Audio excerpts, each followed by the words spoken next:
You are now in the arena. Welcome to Gridiron, presented by Underdog. Woo! Woo! My name is Kinsey, and I'm your host. And joining me today on the couch is probably sad, a little sad. You've been losing a couple sushi dinners. How you feeling? We got the man who apparently has never lost a debate, Skip Bayless. Hey, Skip. And the man who's been giving it to Skip. We got Super Bowl champion, five-time Pro Bowler. Aqib Talib.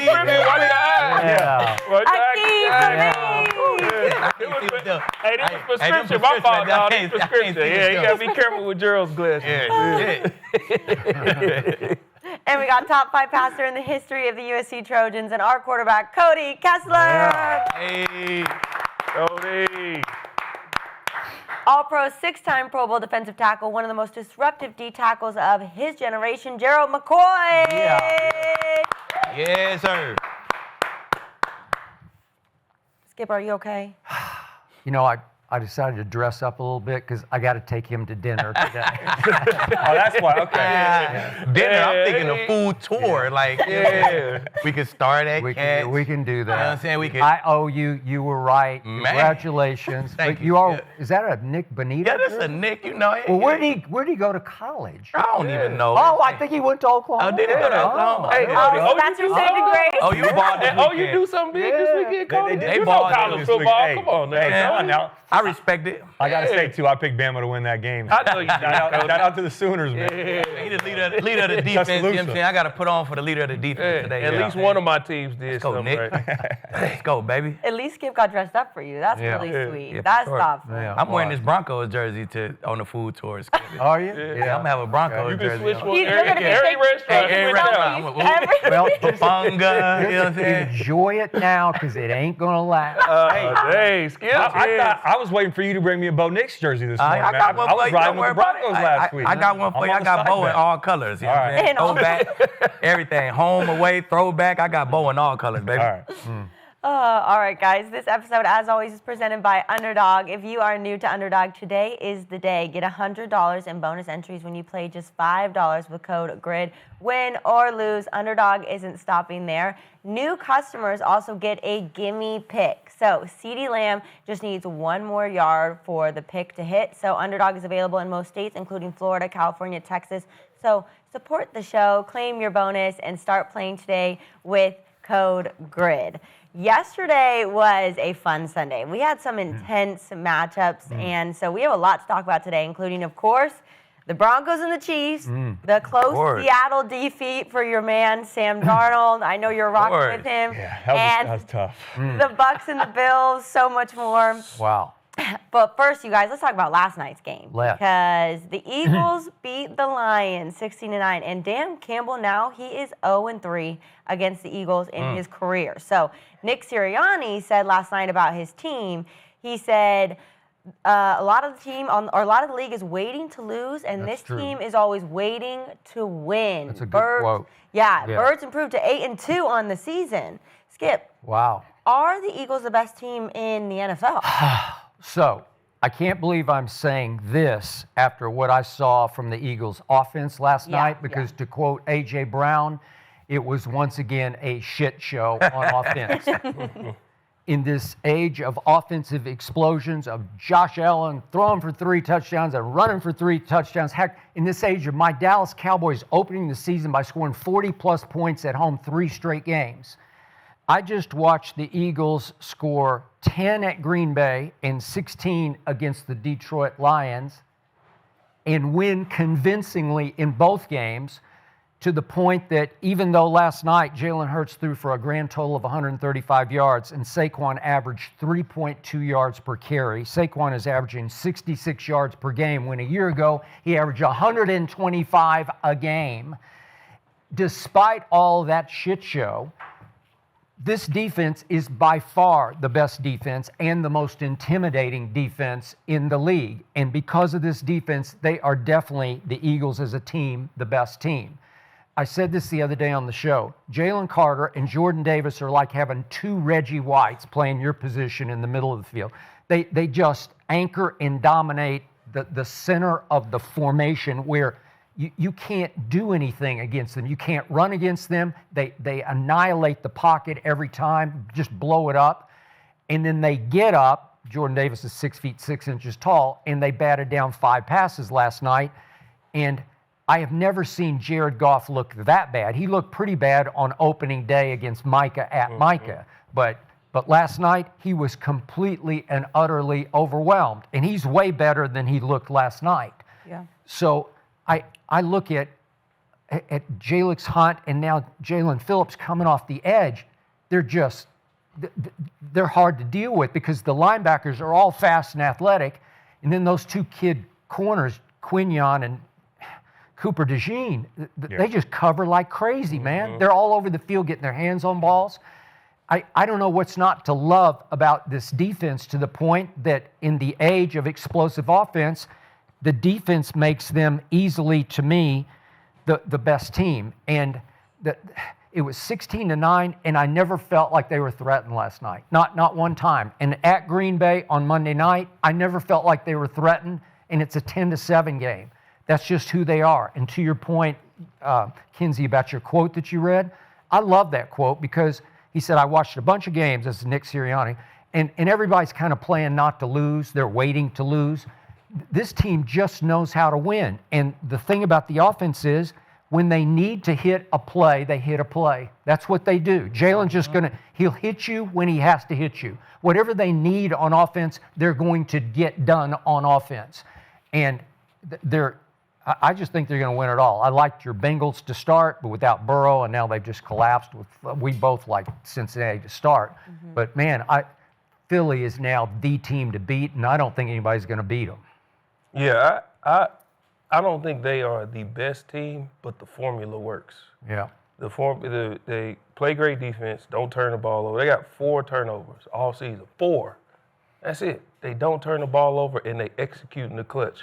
And then when you talk about this defense, they have an eraser in the back end in Quinyon Mitchell.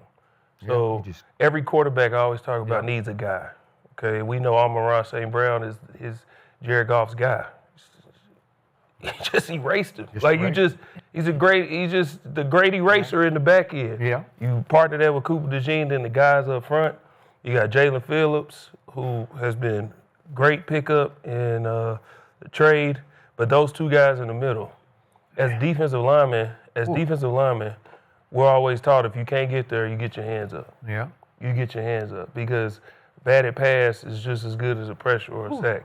Because it helps in the back end. And they got 5 yesterday. Yeah. That's very rare to get 5 from your D tackles. That just means their awareness of the game, they're starting to learn how to play football. Because young guys, they just, I got to get to the quarterback. We don't realize you can affect the game in other ways. And most importantly, they don't make mistakes when it matters.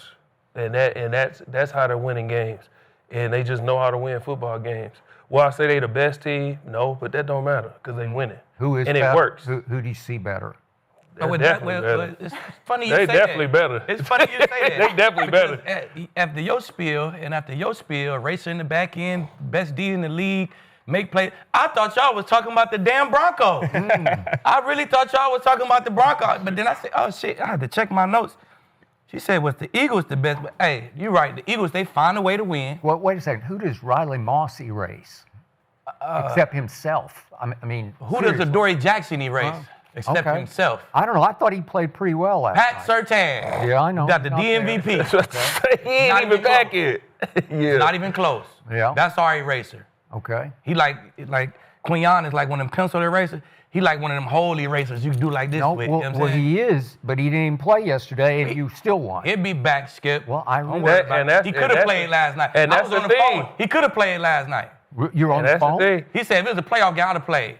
Really? He could have played. Wow. And that's why I say that they're better. Look at what they're doing. He ain't even playing. Pastor When he get back, hey, look. So the so Eagles, wait, are you making the case the Broncos are better than anybody? Hey, I'm about to make it. The Eagles find a way. When we get there, The Eagles, they find a way to win. I love how they find a way to win. They do. They offense can beat you in different type of ways. If you want to play too high and stop these guys, I guarantee you Saquon will have 100 that day. You want to load that box, they'll kill you on the outside. So They got options. They definitely got options. They're going to find a way to win. That defense is dominant. Like you said, I believe it's better than last year. It is. Honestly. And it was a damn good championship defense last year. I feel like it's better this year. With that being said, though, shit, we went into Philly and gave that defense 2 touchdowns and a field goal in the fourth. You did. So they ain't stand up against us in the fourth. We made the plays in the fourth. So our defense shut their ass down damn near the whole game, especially in the fourth. You know what I'm saying? If I'm really looking at it, we 9-2, they 9-2 or whatever. How are we not better than them? We beat their ass. How we not? We got good wins, they got good wins. They got tough losses, we got tough losses. We lost 2 games by a total of 4 points. 2 games we should win. We should literally be 10-0 right now. We could be 10-0. They could be 10-0. I'll give you that. Man, listen. We dominate fourth quarters. That's what we hang our hat on. Best defense in the league, dominate the fourth quarter. Broncos best team in the league, man. Wow. Yeah. You're going to disagree with that? I got a different team. I'll get there in a second. But I'm torn on this. Shoot. I went back. I know where you headed. What do you think I'm going to say? Danny Dimes. No. I was going to say, you better not go to Indy. Man, don't do that, man. No. Never been told that. Daniel Diamonds. I've been off the Indy train for a couple weeks now. No, I was torn on this, man. You guys hit the nail on the head. They keep winning, and you made a good point. Who cares if they're the best team in the league? They just keep finding ways to win. That defense is so good. They really are. I mean, they're legit. These last couple of weeks, you can argue with the Broncos and everything, but you could definitely argue that's the best defense in the NFL right now. I look at it from an offensive perspective as a quarterback. All right, well, how are we going to attack this defense if I'm going into game plan? Well, we can't run the ball between the tackles because you got Jordan Davis and Jalen Carter in the middle. Well, let's attack the edges. No, you got Nolan Smith back. Now you got Jalen Phillips coming off the edge. Who are you going to chip? Who are you going to go to? Maybe we can attack the linebackers. Zach Bond's playing some damn good football. Let's go to the outside. Kenyon Mitchell's covering everybody. Maybe we'll go attack the slot. No, you got Cooper DeJean in there playing lockdown defense. There's nowhere to go. Dean. Where are we going? The Kobe Dean is Well, go watch the fourth quarter of that Broncos game and get you a game plan. Okay, all right. Because we damn sure attack their ass. Yeah, they do. But the reason I say I don't think they're the best team right now in the NFL, and I've been saying it all year, is because of the offense. It's 10 weeks in now, and it's the same issues over and over, and you wait for it to get corrected, but it's not getting corrected. And last year, when you look back at this team that won the Super Bowl, they were 29th in passing offense. This year, they're 28th. Okay, they haven't thrown the ball well the last couple of seasons. Fine. But what helped them last year was they could run the ball with Saquon. They averaged 180 yards rushing per game last year, which was second in the NFL. This year, it's non-existent. And I've been very tough on Kevin Patullo and his play calling. I still don't love it. I think he can be better. There's not any rhythm right now. They're not finding a way to get some consistency. There's no explosive plays. There's not enough explosive plays. It's too tough to go long drives over and over and have quick hitters here and there because you give yourselves too many opportunities to make mistakes. They lead the league in 3 and outs. They're terrible on third down. They've got to get better on offense. But I can't put it all on Patullo because he did a good job last night of putting guys in position to win, really the last couple of weeks. And sometimes Jalen just doesn't hit him on the outside, or A.J. Brown doesn't come down with the ball, or Devontae Smith can't make the catch, or the offensive line is struggling to give Saquon some room to work, even with a light box. So the reason I don't think they're the best team in the NFL right now is still because of that offense. But again, they're finding ways to win. They have some very quality wins. You guys did beat their ass at home. I'll give you that. But overall, it's just tough for me to say the Eagles are the best team in the NFL. But like Gerald said, who cares? They're winning games. See, with that offense, Who is the best team, Cody? I think the best team in the NFL right now is the Rams. If I had to pick a team from top to bottom, offense, defense, from what Chris Shula is doing on the defensive side of the ball, the playmakers they have on offense with Matthew Stafford, Puka Nacua. What, you don't You agree? just said Matthew Stafford was the MVP. Wait a minute. MVP. Wait a minute, Skip. I did until we're But going they week to missing week, pieces, right? though. I mean, I like Wait, the Rams. the Rams offense got dominated yesterday and did not- suffocated. They did not get dominated. Wait until we get to. I'll tear it all apart. All when right. we get I to- can't wait. They got. But the come on. Eagles, though, Yeah. I go back to the Eagles. But to that point, Skip, you just said the Eagles are the best team because they're winning games. Their offense isn't going out and dominating like the Rams have been. The Rams have one off game on offense, and they still get the dub. They still get the job done. I know their defense played a hell of a game, but you can make the same argument for the Eagles that you're making, or that for the Rams that you're making for the Eagles right now. That's fair. Well, I feel like the Eagles, he probably could force more passes or throw it deep more, or they probably could take more chances on offense. But why? Why would you? If you got the quote-unquote best defense in the league, you don't play like that, man. You play a certain brand of football when you could stand on your defense. Like Brock Osweiler our year, he could have threw it downfield more. Our Emmanuel Sanders and DT used to get on him, bro. Throw that, it's one-on-one, throw that shit. And we telling them like, hey, don't throw that shit. Right. Don't throw that shit, bro. We got you. Don't turn the ball over. You get you 17, 19, score around there, bro. We'll win the game. Like, so it's a brand of football that you play when you got a cold-ass defense like that. You know what I'm saying? It's a safe way. The fans may not like it. The stat guys may not like it. But it's a brand of football that you play. You know what I'm saying? When you got a defense like that. And I respect it. Go ahead. Think about, even to Aqib's point, what the head coach and how he's coaching. Nix Silenced is making calls in the game based off the fact he knows what his defense can do going forward on fourth down. The past 2 weeks, he like, shoot, look at my defense. They can't do nothing with them. When you got a defense like that, it just it affects the whole game. Like, you can take chances on offense going forward on fourth because you trust your defense is not going to give up points. Your defense is not going to allow this offense to go up and down the field. Okay, and Cody, what did you see from the Philadelphia Eagles offense when the Rams went to Philly and led 23-6 early in the third quarter? What happened to the Phillies the Eagles offense? They came. I mean, they came for a alive. whole first half, they did got what shut they out. had to throw the ball downfield now. They They came alive, fair, but to that point is, do you think with this offense right now, it's sustainable to be a legit team that's going to go win the Super Bowl when they need to put the ball in Jalen Hurts' hands to go out and make those plays? If they have a team, say the defense has an off day and they're putting up points, you think they can go shoot out with some of these teams? Well, if the Rams defense have an off day, they're going to lose. If the Broncos defense have an off day, they're going to lose. That's the name of the game. If somebody have an off day, they probably going to lose. But just if the Eagles have to throw the ball, they'll throw the shit out the ball. Put it like that. I agree, and I like Jalen Hurts. I really do. I'm a big fan of his. I think he's doing some things well. It comes back to the play calling. It comes back to consistency. It comes back to the rhythm of the offense. I just feel like when they get in those gotta-have-it situations or it gets late in the season and they can't run the ball well like they did last year, and you're going to have to try to be one-dimensional and throw it all over the field. But they've been in those gotta-have-it situations already this year, and they threw the shit out the ball. And usually I would be with you, Cody, with how the offense is. But this team, you think you took this away, they do this. You think you took this away, Jalen Hurts had no yards in the second half versus the Bucs, and they won. You know why? Because the defense said, screw it, we got to go score. They played the Rams, they blocked 2 field goals. They're just doing so whether it's sustainable or not, it don't matter. They're figuring out ways to win, and that's the thing about this team. They just know how to win. Agreed. I don't know if like Skip said, they scored 10 and 16 or 17, whatever. 16, and they won. That's crazy. And it's not versus no chumps. In a 2-game win streak, you have to go back to 1997 to find this few of points that the Eagles scored in back-to-back wins.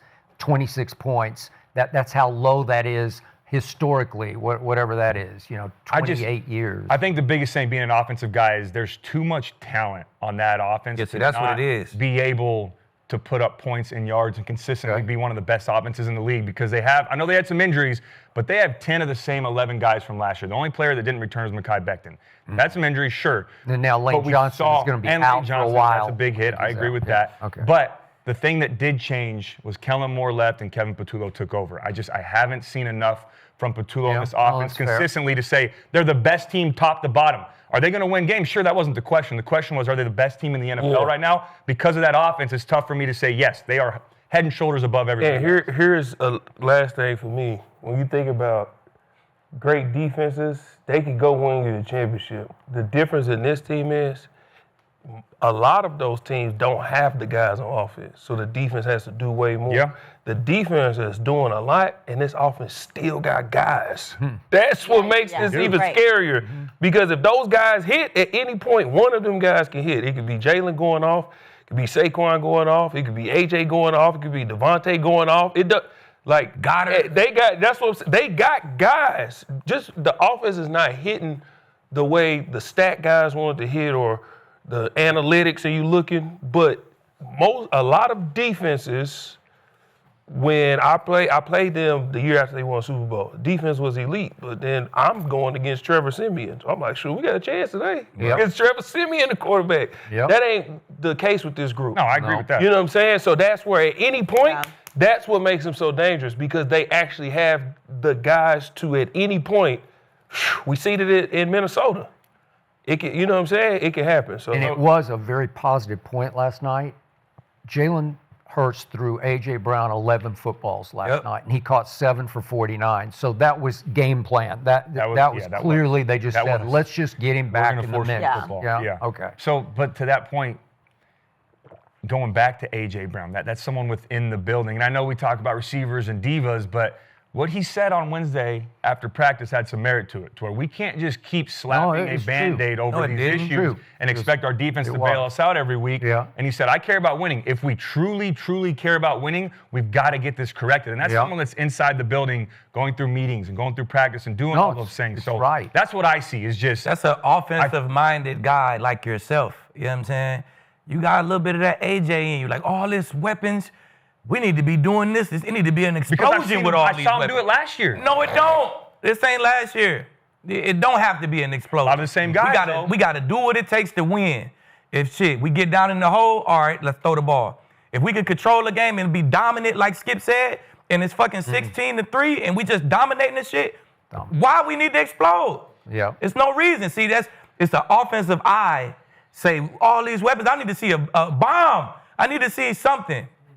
Defensive minds like me, like, shit, Skip. What was the score? That shit look great. They fucking dominating, and it's 10-0. What was the score where you was with the Rams and y'all lost to the Patriots, the Super Bowl? Shit. Was it 10-6? 13-3 or some shit. And they won Super Bowl 13 Hell yeah. points? Like, you know what I'm saying? I'm telling you, like. And they had Tom Brady and Gronkowski, both all 100 teams, right? Bill hanged his hat on that. That's one of his favorite Super Bowls. I'm just saying. Straight defensive battle. So do what we got to do at the end. You did pick the Lions to win the NFC. I did. What did you see last night or not see from the Lions? Man, when I picked the Lions to win this NFC North, man, I'm banking on them having the #1 seed, having a great regular season, coming away with a #1 seed, and having some home games. Yep. And I don't know if that's going to be the case. I still think they win the North, but I think they're going to have to go on the road to fucking maybe Chicago, maybe Green Bay, maybe Philly, They have maybe Seattle. They have the hardest remaining schedule in the NFL. The Lions? Yes. Do they? Yeah. I feel like the Bears. The Bears schedule looks harder. Bears are second. Oh yeah, well they neck and neck. It's hard. The Bears. I still think. Schedule ain't no joke. Yeah. I think they win the North, but as far as representing the NFC in the Super Bowl, man, they gonna need some help. They gonna have to win the North so they can get that home game.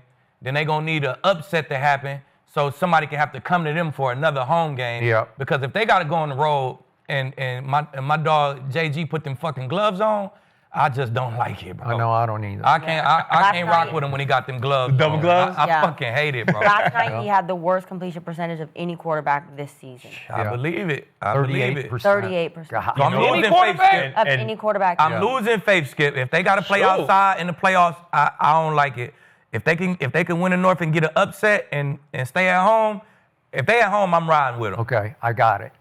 I first guessed this. I still don't like Dan Campbell calling the plays. It takes him out of who he is and what he does. And what happens now when it doesn't work like that? It didn't work. So you go 0 for 5 on 4th down. Yep. You go for it on 4th, which is your culture, right? We go for it.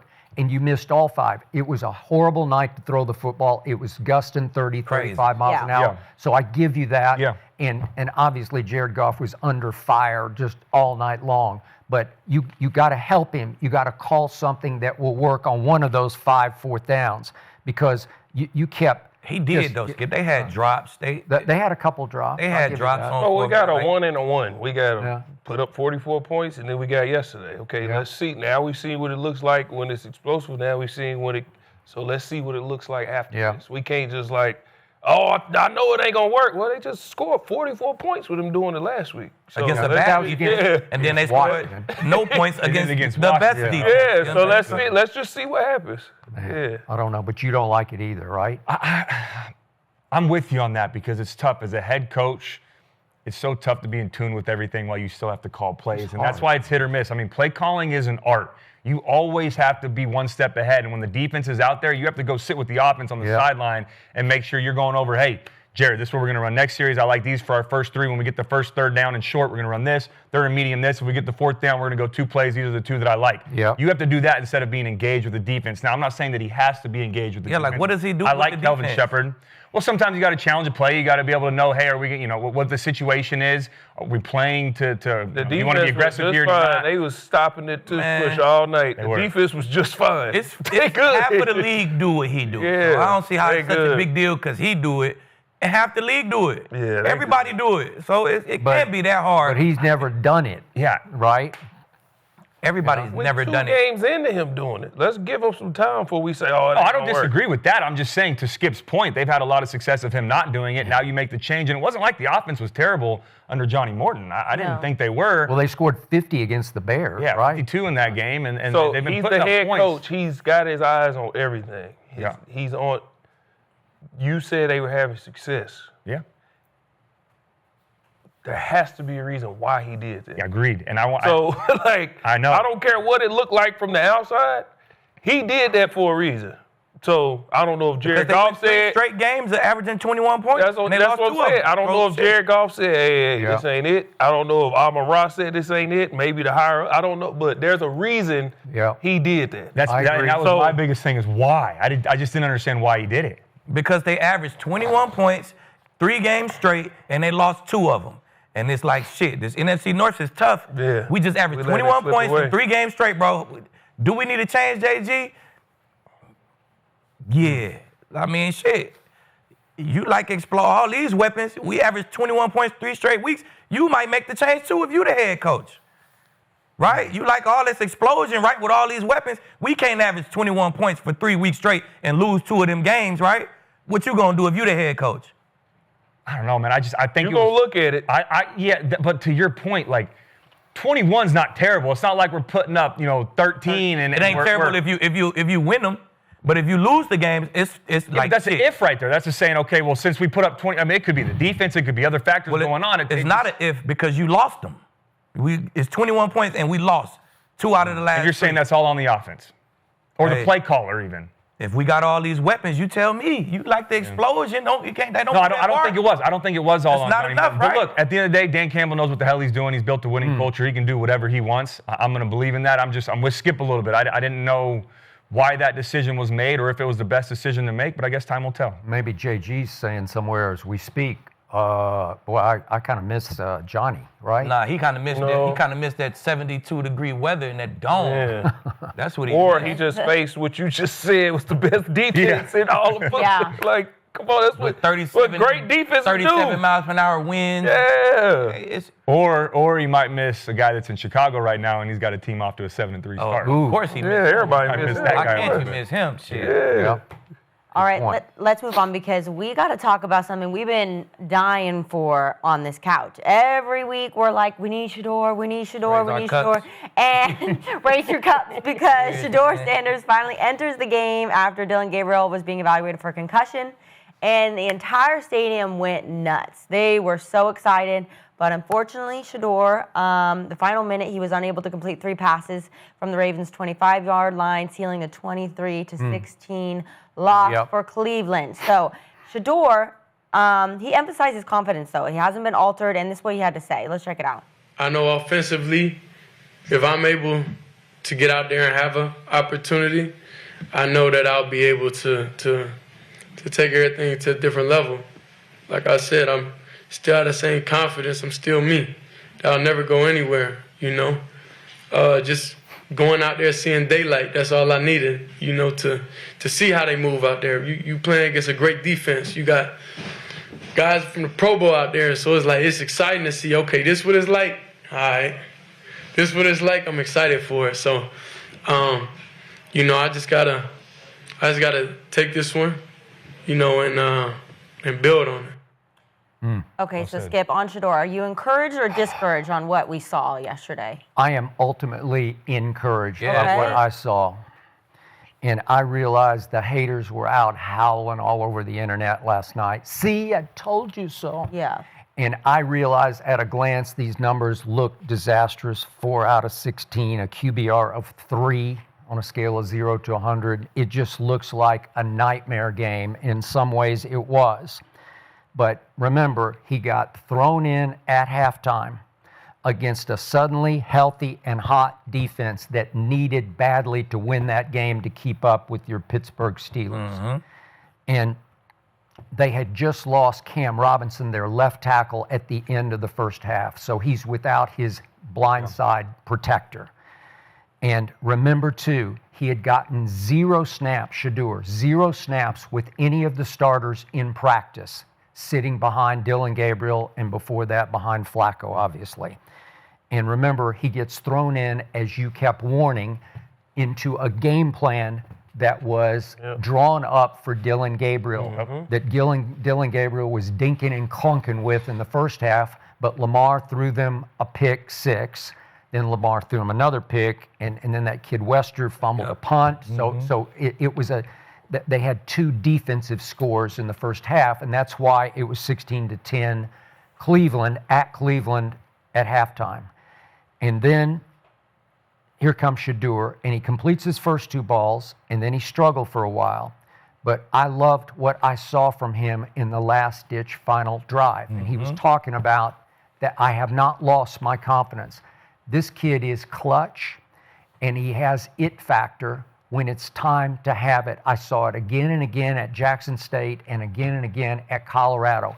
He was born for that situation, but it's hard on him when you're playing against the Baltimore defense and they're sending blitzers at you right and left. Zach Orr's just lighting him up from everywhere. He did.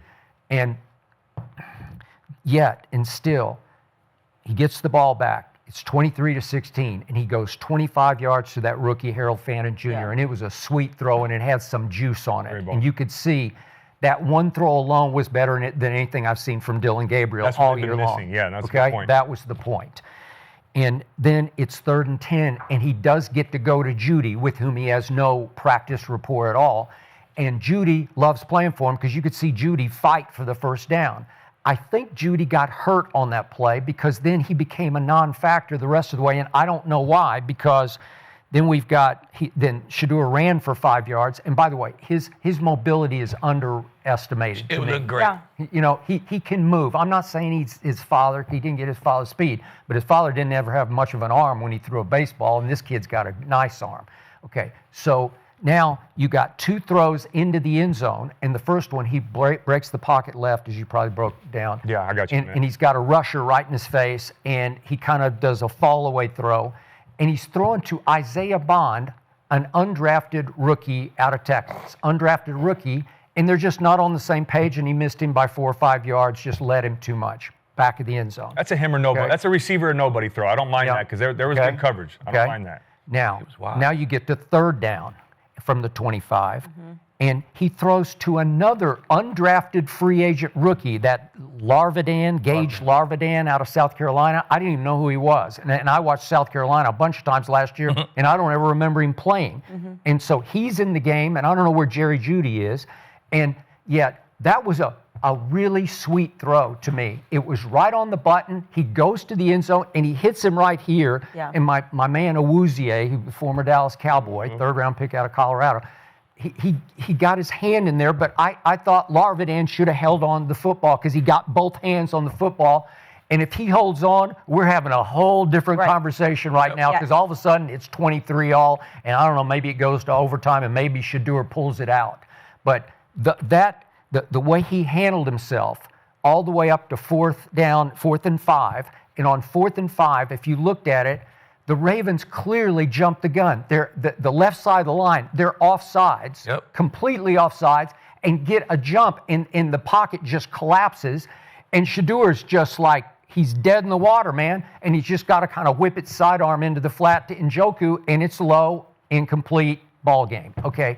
But I saw enough flashes of the brilliance I know this kid has on the last-ditch drive to say I am ultimately encouraged by what I saw. And I hope, I'm knocking on wood for Dillon Gabriel because I don't want anybody to be hurt. Yeah. But if he is in protocol and he can't go, at least Shedeur would have a week of real live starter practice reps Yep. to get ready for a game at Las Vegas, and then let's see what we got. And then we can do encouraged or discouraged after he gets a fair shot. Yeah. There you go. I'm with you, Skip. I was encouraged by the performance, man. From just the look of it, he showed the fuck wasn't scared. Nope. He ain't look like a little scared quarterback out there at all. And then I thought the way he moved, the way he escaped, I didn't expect that from Shedeur. Right. He looked nice moving out that pocket. And without your left tackle, he had a ton of pressure on him. They blitzed the shit out of him. They did. I just thought the way he moved, kept his eyes downfield, that was encouraging to me. You know what I'm saying? Because that's probably what teams going to do to you. You're going to have to do that. Larvadale.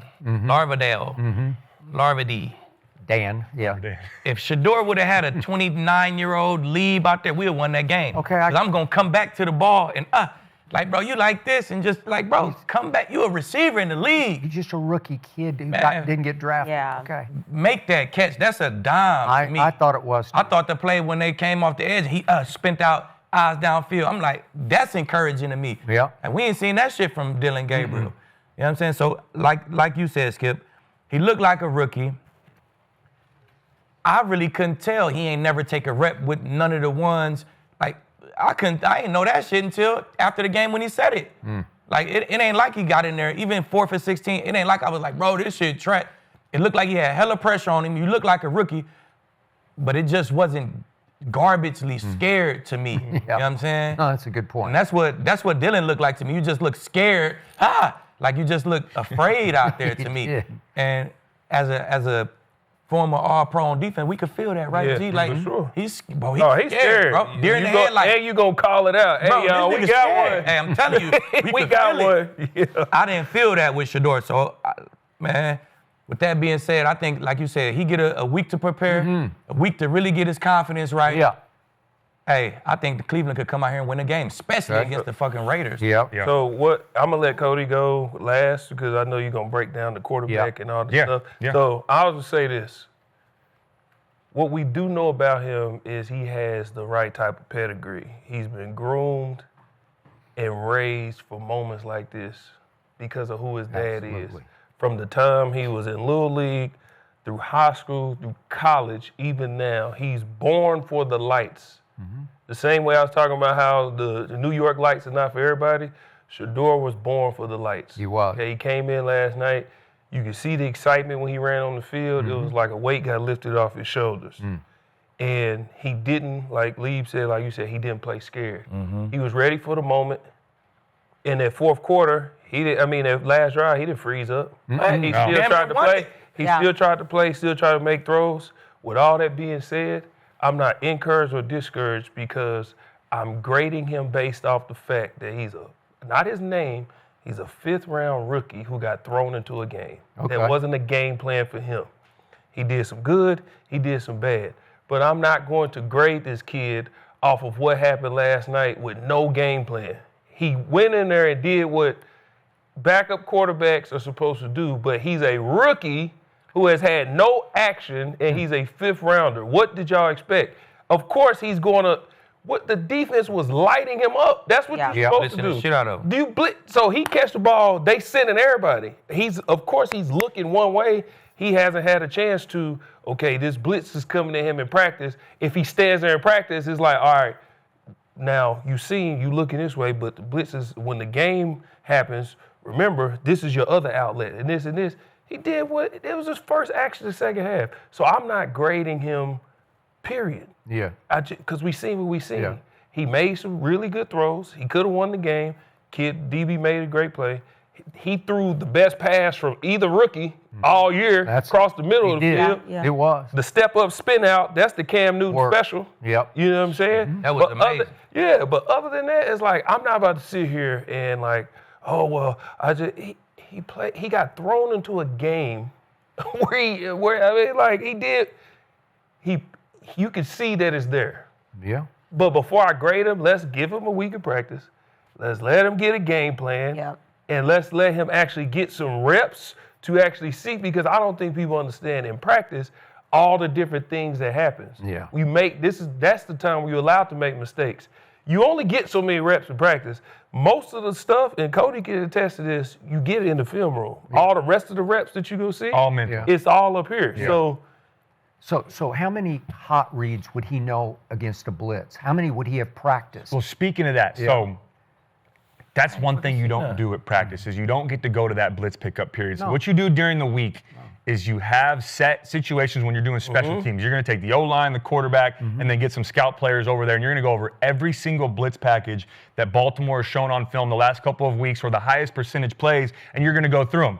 Dillon Gabriel being a rookie as well, he's going to get every single one. There's no point where Stefanski's going to say, hey, Shedeur, you go get a couple of those. No. And on top of that, then they're going to throw those same blitz packages at you in team periods and third down and red zone and goal line. It is so difficult against that Baltimore defense to have no preparation throughout the week, at least from a physical standpoint on the practice field. I know you can get middle reps, but middle reps compared to live bullets flying and doing the real thing is night and day, even at practice. Yes. And then on top of that, you go into the film room. Normally Thursdays after practice, Fridays after practice, you'll go in the film room, the quarterback, the offensive line. Now we'll watch every single blitz pickup, and Dillon Gabriel's going to go, hey, R52, Louis 53, hot, hot, hot. We're going to simulate the play call. As a backup, same thing. I'm sitting there taking notes. I can tell you from experience, being the starter, being the backup, I've had a game plan and preparation for a week as a starter and as a backup. It is night and day. It's extremely difficult to be a rookie put in that position. So with that being said, I'm not discouraged at all, man. I'm really not.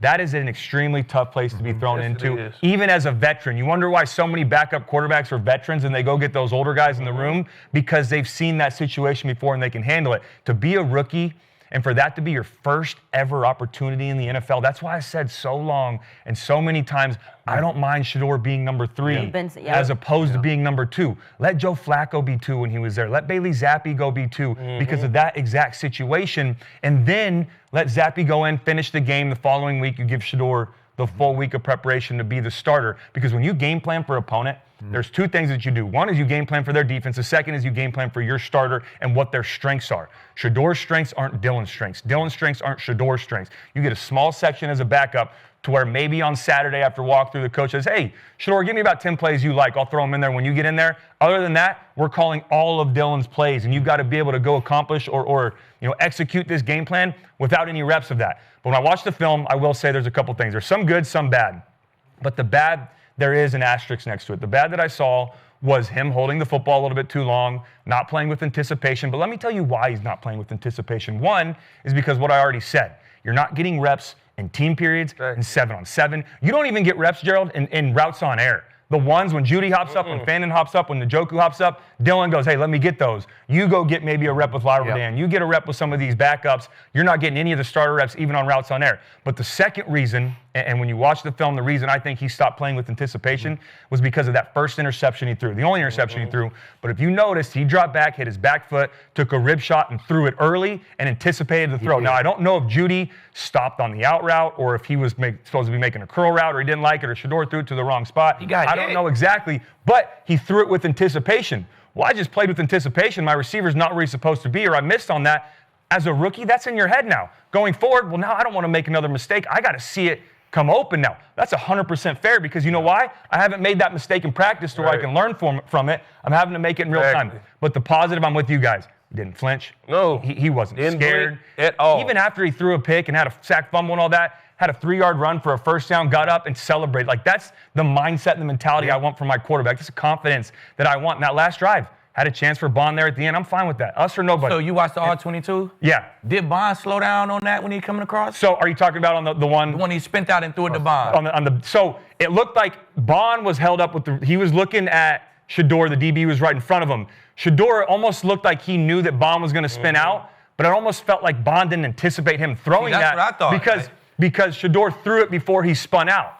And if he would have turned a little bit quicker, I think it still might have been a little too high. There, like, well, you know what that is, Aqib? That's reps, man. That's scramble drill at practice. That's babies at receiver. Marvin yeah, like you guys, Isaiah Bond. Even so, this is why he needs a week of practice. And this is why I looked at the game and I didn't grade it. Yeah. You know why? Because now he gets a game plan. He gets a week of practice. He can go to Chuck and just, hey, on this play, this is what I see. When we call this, be looking, because if it's not there, I'm coming to you.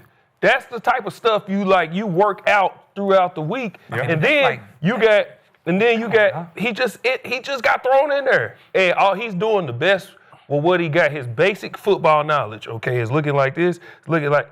Man, they was showing zero blitz. Sometimes they was blitzing. Sometimes they was dropping out to 3. Sometimes dropping out to. That's a lot to deal with when you just get thrown in, and then when you get thrown in, as soon as you drop back, they own you right now. It's like, bro. But I don't think y'all y'all ain't been out there. Y'all don't understand how fast it's moving. Look, to your point, my son in 7th grade. Yeah. As soon as he run that route, he look back at the quarterback spin that way, bop, bop, bop, he on the move. He going that way with him. I can show it to you right now on my phone. Him doing it numerous times in the game. Like Isaiah Bond was, why are you just stopped? Why are you just bro. Like why are you just you a pro, bro? And you seen Shedeur do like this. Come on, fam. Come back to the ball. Just fight for it. Yeah. Fight for the ball. You like backpedaling like that's little baby shit. So believe you see when he was running, even Shedeur was like he tried to go over there. What is you doing? He was just standing there. That's what I'm saying is he was just standing there with the DB. That's what I'm saying. Right at the goal line, and there's so much room to work. But that's the point, man. They haven't. Like you put Jamar Talib out there right now at 12. They might have won the game. That back shoulder. He gonna run the route. As soon as he sees Shedeur moving, bam, he gonna give a little and he gonna go uncover. You know what I'm saying? Yeah. Like, come on, fam. What we doing? That back shoulder to Larvadan, that was a dime. That's a dime. That was a hell of a throw. God. In that situation against that defense, you got to give credit to Awuzie though. He got his hand in there, broke it up. Man, it was pass interference. He ain't looked back. He did this. And like, bro, that was PI? If that Philly play was PI, that's for sure PI. Yeah. Like, come on, fam, what we doing? But it's Shedeur. It's the refs. They got loved the most is his post game, not what he said. I'm a big body language guy. Yeah. Did y'all see the excitement coming off his body? When it was almost like, woo, it's time now. Well, he finally got. It's like. Yeah. But he's he saying, was so born, that's how all pros move. He was born for speed, that's right? what I'm saying. I know. That's why. What I like the most is he gave the Browns a chance to win that game. Yep. Like, he did. no matter what. Okay, this the drive right here. Bet, let's go.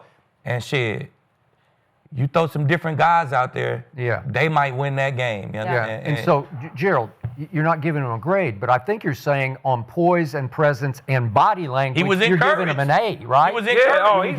No, I'm encouraged off of that. Yeah. But it's going to be a lot of people who watch that game and like, see, we told, man, cut that out. I was with you the whole time. That's why I said I didn't want that to be his first opportunity. Yeah. But this is why I did want him to get this opportunity, so you could just, everything we saying, shit, he did this, you could see this, you could. Yeah. That's why I wanted him to get this opportunity, so you could just see. Yeah. Like, you know what I'm saying? Yeah. You can see it. It's clear as day, and bro. He's better than Dillon Gabriel right now. It's clear as day. Yeah, and I'm going to be honest. I want Dillon to be healthy as a human. I understand. But regardless of whether he's healthy or not, if you watch that second half and watch what we've seen, he should just be the starter just because you've seen enough moxie and poise to say, man, that dude at least tried to push the ball down the field. Yeah. Let's just see what we got. Whatever. He escaped. He ain't. Let's just see what we got. Yeah. I just wanted it to be fair. If Shedeur Sanders had started from the start this year, game 1, they would have 3 or 4 more wins, and they would be the talk of the league. With that defense and that run game, and I know Judkins didn't get off yesterday against Baltimore, but the defense. Listen, Myles Garrett. Don't give me Micah Parsons. I'll take Myles Garrett. Remember last week? He in his prime, though. Remember last Myles Garrett? Huh? How old is he? Yeah, that's he in 27, 20. He in his prime. When Parsons get 27, 28, 29, we'll see. You don't like this guy is a monster. You remember last week when I said if any game I wanted Shedeur to start, it was this one. Yep. You could see when he was playing, he was like, now y'all seeing why I told y'all. That's why I wanted that game to be the one. Yeah, he wanted to say, because watch this. They were leading already. If he has a week of game planning, a week to prepare for this defense with what he did on that last drive, they were already up. Yeah. They probably would have maybe actually scored points on offense. Yeah. So they might have won the game yesterday. But he what wasn't he got thrown disrespecting Baltimore when he just said, you have a guy. Yeah. You have one of the best. I want it. Right? And I hear what you're saying. Yeah. I hope Dillon's okay. I want it to be this next game against the Raiders because I thought they were going to take Shedeur, not at number 6. Right. They took Ginty, but after he fell out of the first, I thought for sure with Brady and that connection and Chip Kelly just coming from the college level and Pete Carroll and all of that. I thought that would have been a perfect landing spot for Shedeur, and then they didn't. I just went based off the report. We don't know, but the report is that he turned down Baltimore for the reason that they got a guy. Yeah. So I wanted yesterday to be the start so he could say, this is why I said no, because I'm a guy. We know for sure. I heard it out the horse's mouth. We know for sure. He turned him down to take this opportunity. Because he knew he would have a chance. To your point, Tom Brady, his mentor, Shedeur's mentor. Yeah, that's why I thought it would have been great. And the Raiders had 8 chances to draft Shedeur before Cleveland took him. 8 times they passed on him. He got a chip on his shoulder. I did a show pre-draft, and they said Shedeur, perfect landing spot. I said, I think the Saints would be one of them with Kellen Moore. I don't know if they're built ready yet, but they can build around them. And then I said, Raiders learn 1 or 2 years behind Geno Smith, maybe 3, and then boom, you go in and you take over that organization. But yeah, with that being said, everything. Well, you know what happened. Think Brady said no to Shedeur. I don't know if that happened. I don't know if that happened. Now you got to defend your man Brady. I'm just saying, I don't know if that happened. He's the advisor. I hear that out the horse. I know. You don't think they told everybody. I know shit that I hear out the horse's mouth. I ain't hear that. You know what I'm saying? I did. Okay. And I'll say this, though. I know you know him. I'll add. Hey, you Skip Bayless now. To this topic. Everybody know now. I ain't gonna argue that shit. You are Skip Bayless. Hey, you are Skip Bayless. Everybody that's going to judge Shedeur after this opportunity, that's bullshit. You That's can't do BS, that. man. Don't judge and also, this we've kid given off Dillon this. 6 games. So even if the first couple of Shedeur aren't great, like you've got to give him the same opportunity that you've given Dillon Gabriel before you compare the two and say, oh, he had a bad half. Well, that's not better. I mean, because I'm with Aqib. You could see flashes. When I watch a game, I look and say, all right, maybe it didn't go great, especially as a rookie, but I need to see a throw or two where I go, I can work with that. I can win with that. You know what I'm saying? Or the pocket presence. Some pocket presence, just something. You know what I'm saying? And shit. I don't know how you could be that mad at like some people, I see some people saying this. Some people's like, well, Baker Mayfield got thrown into the game and he just said Baker Mayfield was the #1 overall pick. He was. Yeah. That's why I stopped looking at name. I stopped looking at the name. And they was playing like the Jets or somebody. I stopped looking at the name. Was they playing Skip? That list is like this, Gerald, as opposed to the guys. That's what I'm saying. I'll tell you a true story real quick, and this is no bullshit. My second game of the season, my rookie year, Josh McCown's playing RG3 at Cleveland. RG3 broke his collarbone the first game against Philly. The second game, Josh McCown broke his collarbone.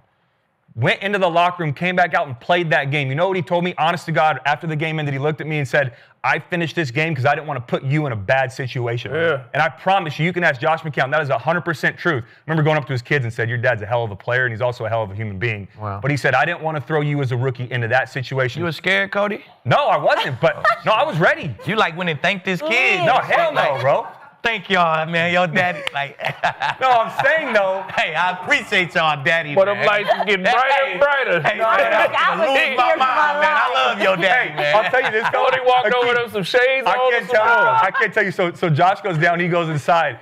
Sure enough, Joe, our trainer, comes up. Cody, you're up. I'm like, oh shit, here we go. Hey, I get the ball. I'm throwing. He comes running back out. Everyone's cheering. Oh, he's going back in. Okay, cool. Take my helmet. I sit back down. Next series, gets hit again, I think, by Dummerville or something. It comes off. Get your helmet. Shit, here we go again. Goes back into the locker room.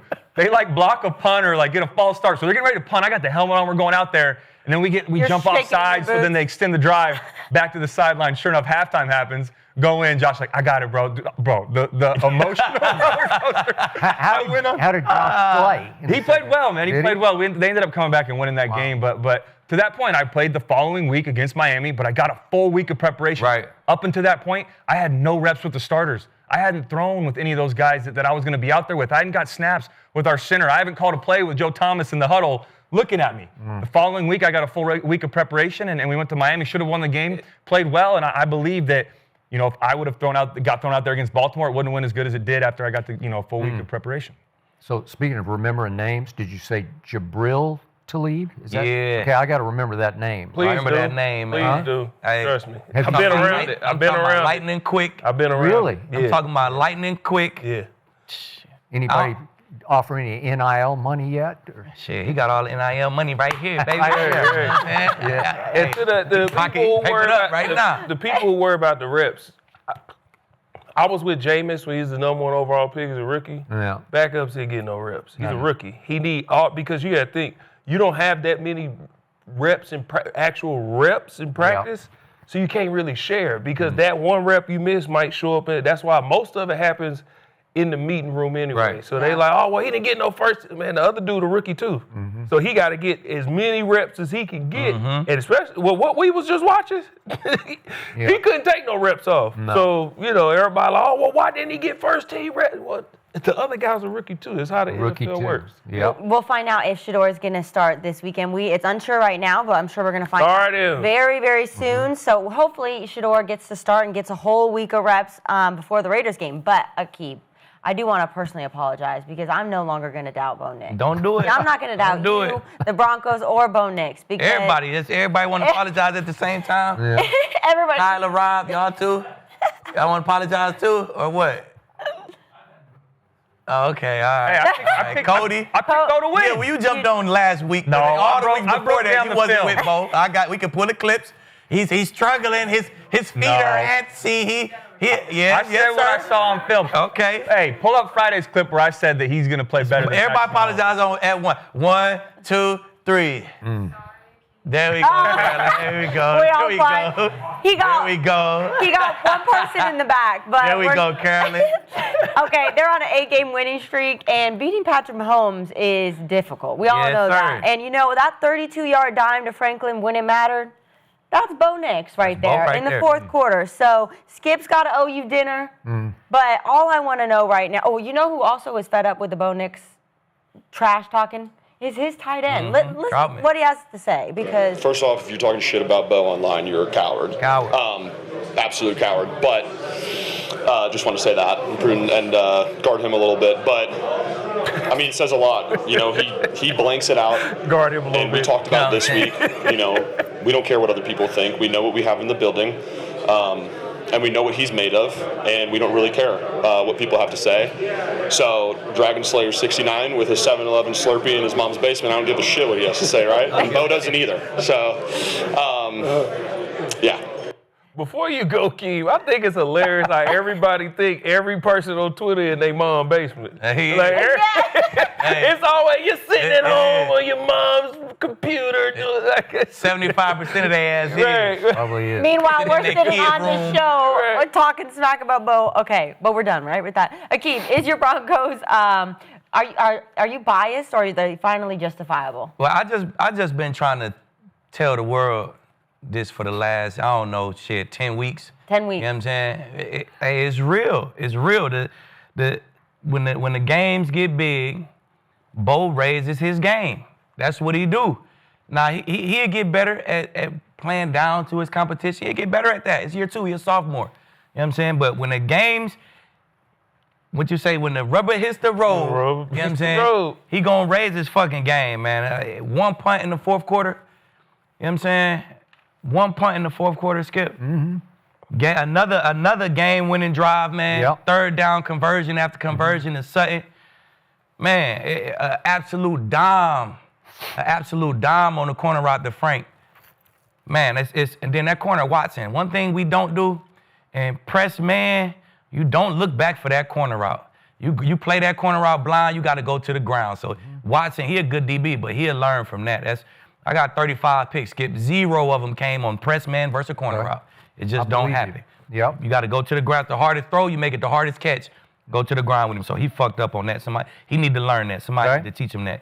But man, 2 scores on the first 2 drives of the game. I thought that was huge playing against this Chiefs team. Like, you got to come out, get on the board, get that crowd involved. You know what I'm saying? So I feel like, man, it was Bo Nix in the fourth again. He raised his play. Man, I'm proud of Bo, man. I think Bo got a jolt of confidence. Sean Payton got a jolt of confidence, and it's going to show throughout the rest of the season. So get to the defense. Now, I don't think nobody got questions about this defense. Like, this shit crazy. This I don't say it much, but they on our ass. This defense is real. They on our ass. Your 2015 team. Yeah. They know when I say R, they know who I'm talking about. I ain't no fly 15 shit. is on your ass. Exactly. Right? I love this Nick. I love this Nick jersey because it got that 15 on it. No fly zone's real though. Hey, that no fly I mean they on our ass, bro. They doing something that's just different, man. Every week it's another guy stepping up, just like it was with us. Every week it was somebody else making a play. This week it was Quan McMillan. He come 2 sacks, one of them on a drive right before the game winning drive, huge third down sack. You know what I'm saying? He had a pick in the red zone, taking points off the board. Like, he played out his fucking mind, you know what I'm saying? He get the game ball. I wish I had that 2-9 jersey for the week, that McMillan jersey. I'd have wore that. Well, they gave him a game ball in the locker room. Exactly. Yeah, that was the first game ball that Sean gave. Exactly, All right. exactly. And I know he got one for this one, you know what I'm saying? Yeah. Hey, man, it's real. It's real in Denver. I think everybody believed, but most importantly, if we was kind of on the fence, like, yeah, we're a good team, but we needed that big win to really put us over the hump. This Broncos team is fucking dangerous right now. I ain't biased. I just speak the truth. You know what I'm saying? They've been dangerous since the jump. It's the way they win games.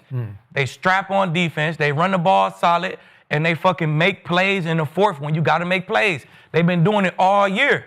They did it again this week. So be on the lookout, man. I'm telling you. That number 1 seed, if the Broncos get that number 1 seed, we'll look at Philly again. So the question is Key bias? Is his bias justifiable? It can't be biased when it's based in fact. Okay, this is what Keeve has been preaching all year. Bo Nix is a winner. Was that confirmed? Yes. Facts. Bo Nix is the best fourth quarter quarterback in the league this year. Facts. Is that confirmed? Yes. Facts. Is this defense the number 1 defense in the league? Facts. It's either confirmed or you can argue yes, but I say yes because they're top in every category, top 3 in all of them. So and when we went against the other one who you say was the best defense, shit, we gave them 17 in the fourth. They gave us nothing. Confirmed. Okay. How do you win? How do you get to the playoffs? The formula is you go undefeated at home, you split on the road. Is that not exactly what the Broncos have been doing? Undefeated at home, split on the road. I don't care how it looks. Y'all can say how y'all look. What he's saying, it doesn't matter if he is a Broncos lifer or not. He's speaking in facts. Everything he's been preaching had got confirmed yesterday. So there's no more questions of what we need to talk. Yeah, you know cheers, brother. I love that. The boys over here. I love that. And that's all I got to say on it. Everything. Take, right, Skip? It'd be different if he said something outside of what we just seen. Best fourth quarter quarterback, proven. He's a winner, proven. Best defense, proven. Playoff formula, proven. It's as simple as that. So now we got 2 prisoners of the moment over there. Nah, it's not the moment. The moment. It's been 11 weeks. Moment. Hey, I'm tired. Moments. make that 3, Skip, because I'm all in now, man. There we go, Cody. I am. That defense, man, I'll get the bow in a second, but that defense is legit. That's the real deal. I always watch from a quarterback perspective as a play caller, or that pass rush is unreal. And it's not like it's one guy. They have guys. You always say, where are the guys when we talk about team? You guys have so many guys that can get it done from the secondary, from the middle, from the front, from the outside. Everyone. They held the Chiefs to 1 for 4 in the red zone. That's winning football. When it mattered most, after the Chiefs scored to take the lead, what did they do in the fourth quarter? Back-to-back 3 and outs. They had negative yards during those 2 drives. That's winning football. And what do? You give Bo Nix, who you've been saying is the best fourth quarter quarterback in the NFL, an opportunity to go win the game, and he proved it time and time again. He made big throw after big throw in this game. And some of them were throws early on in the game. That one where he was rolling left, flipped his hips, hit Brian on the corner out down the sideline, big time throw. The go ball to Franklin down the sideline. Big time. Wasn't a 3 ball, but it was a 2 ball because he knew I could get it over the top and get it in his hands now. That's high-level stuff. And then the 3rd down conversion back-to-back on that final drive, and then the corner to Franklin. I love what he said, too.